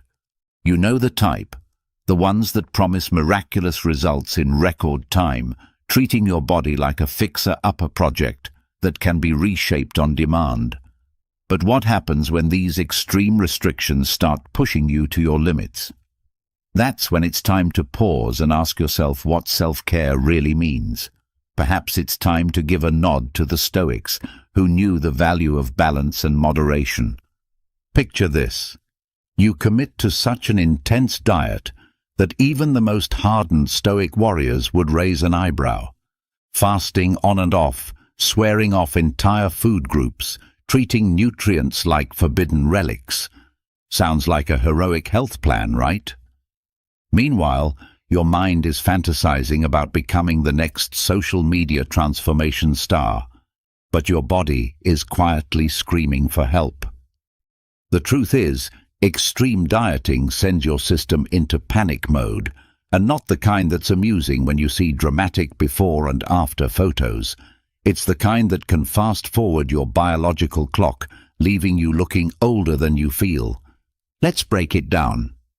When you lose weight too quickly, your skin often doesn't have time to catch up. The elasticity that once gave your skin a firm, youthful look begins to fade, and what's left can resemble a balloon that's lost its air, wrinkled and saggy. Imagine that. You want to look amazing for a party, but you end up looking like you've been wandering in a desert for a decade. So what's the solution? The Stoics would remind us, moderation and self-care are key. Instead of falling into the trap of fad diets, embrace a more mindful approach. Picture this, not eliminating entire food groups, but adopting a conscious way of eating where you actually listen to your body and nourish it with what it needs. That could mean savoring a piece of rich chocolate while also enjoying a salad bursting with fresh, nutritious ingredients. It's about striking that sweet balance, a graceful dance between what you crave and what truly sustains you. A great way to start is by keeping a food journal, not just logging what you eat, but also how each meal makes you feel. You might be surprised to learn how much your mood and energy are affected by the choices on your plate. With time, you'll begin making more informed, thoughtful decisions, steering clear of the kind of craziness that only leads to more chaos. The next time you feel tempted by promises of quick-fix weight loss, remember, your body isn't some factory you can push into overdrive. It's a temple, one that deserves respect, patience, and love. As the Stoics might put it, moderation is essential for a well-lived life. Forget the extreme diets that leave you drained and depleted. What really matters is how you feel in your own skin, not the number on the scale. Don't fall for the illusion of instant results. True well-being is built gradually with care and intention, not with punishing food rules or trends that fade with the season. Speaking of taking care of yourself, let's talk about something people often ignore: sunscreen. Have you ever noticed how most people only think about using sunscreen when they're about to roast on the beach? But the reality is, the sun never takes a day off. Even when you're sitting in the shade, sipping coffee, UV rays are still sneaking through, like that uninvited guest who always finds a way into the party. So do yourself a favor. Start using sunscreen every single day. Think of it as life insurance for your skin, without the monthly payments or the fine print. Here's the deal. Solar radiation isn't just a summer problem. It's a daily threat. And from a Stoic point of view, you could think of the sun as one of life's unavoidable hardships. But while Stoicism teaches us to accept what we can't control, it also teaches us to take action where we can. Using sunscreen, at least SPF 30, is a smart, proactive move. Even on cloudy days, you're building a shield against early aging. It's like carrying an umbrella when the sky looks uncertain. It might not rain, but if it does, you're ready. Consider sunscreen your daily armor. The Stoics believed virtue was essential for a fulfilling life, so why not apply that same wisdom to caring for your skin? Making sunscreen a part of your morning routine isn't just a beauty tip, it's an investment in your future. If you skip it, you may find your skin aging faster than that of your friends who somehow seem to have found the fountain of youth. Do you really want to be the one everyone stares at with quiet pity at the next reunion? Putting on sunscreen shouldn't be an afterthought. It's a daily ritual, like brushing your teeth. And remember, reapplication matters. Sunscreen wears off, especially when you're at the beach, working out, or sweating under the summer sun. Reapply every 2 hours if you want real protection. Not all sunscreens are created equal either. Choose one that feels good on your skin, something that won't leave you greasier than a cheeseburger. There are lightweight formulas now, even ones with a touch of color that enhance your look while protecting your skin. And please, share the knowledge.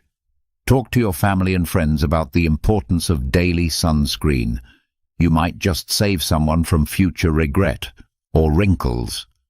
Don't be that person who only reaches for sunscreen when they're headed to the beach. That's like saying no to veggies because fries taste better. Your skin deserves more than that. Be the hero in your own story. Start protecting your skin now, before it's too late. Remember, life is full of choices, and this is one of the smarter ones.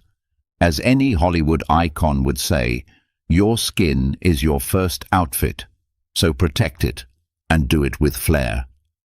Now, let's touch on another silent mistake that many people make: not going to their medical checkups. Remember that little thrill of rebellion you felt the last time you skipped a doctor's appointment?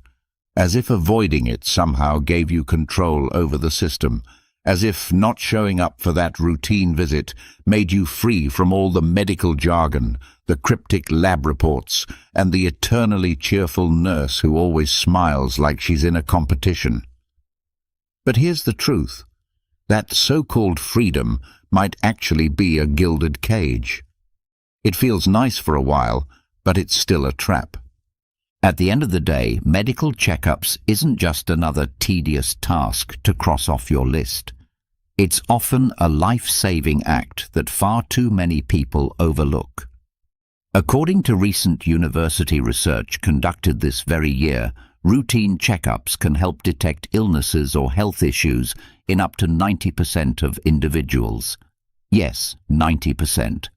If that statistic doesn't give you a strong reason to pick up the phone and schedule a doctor's appointment, it might be time to reassess your sense of logic. So, how often should you actually be seeing your doctor for a routine exam? The answer is as straightforward as picking something off a restaurant menu. Up to the age of 40, you're generally advised to get a checkup every 4 years. Between the ages of 40 and 60, things become a bit more serious, and a visit every 2 years is recommended. Once you cross the age of 60, regular yearly visits should become part of your normal routine, making you something of a familiar face in the waiting room. Here's something even more surprising. Many health insurance plans actually include free annual checkups. So if you're in the market for a new insurance provider, make sure those health screenings are part of the package. We live in a fast-paced world where time slips through our fingers and days turn into weeks before we even realize it. Amidst all that, taking a moment to care for your health might be the best and most meaningful gift you can give to yourself.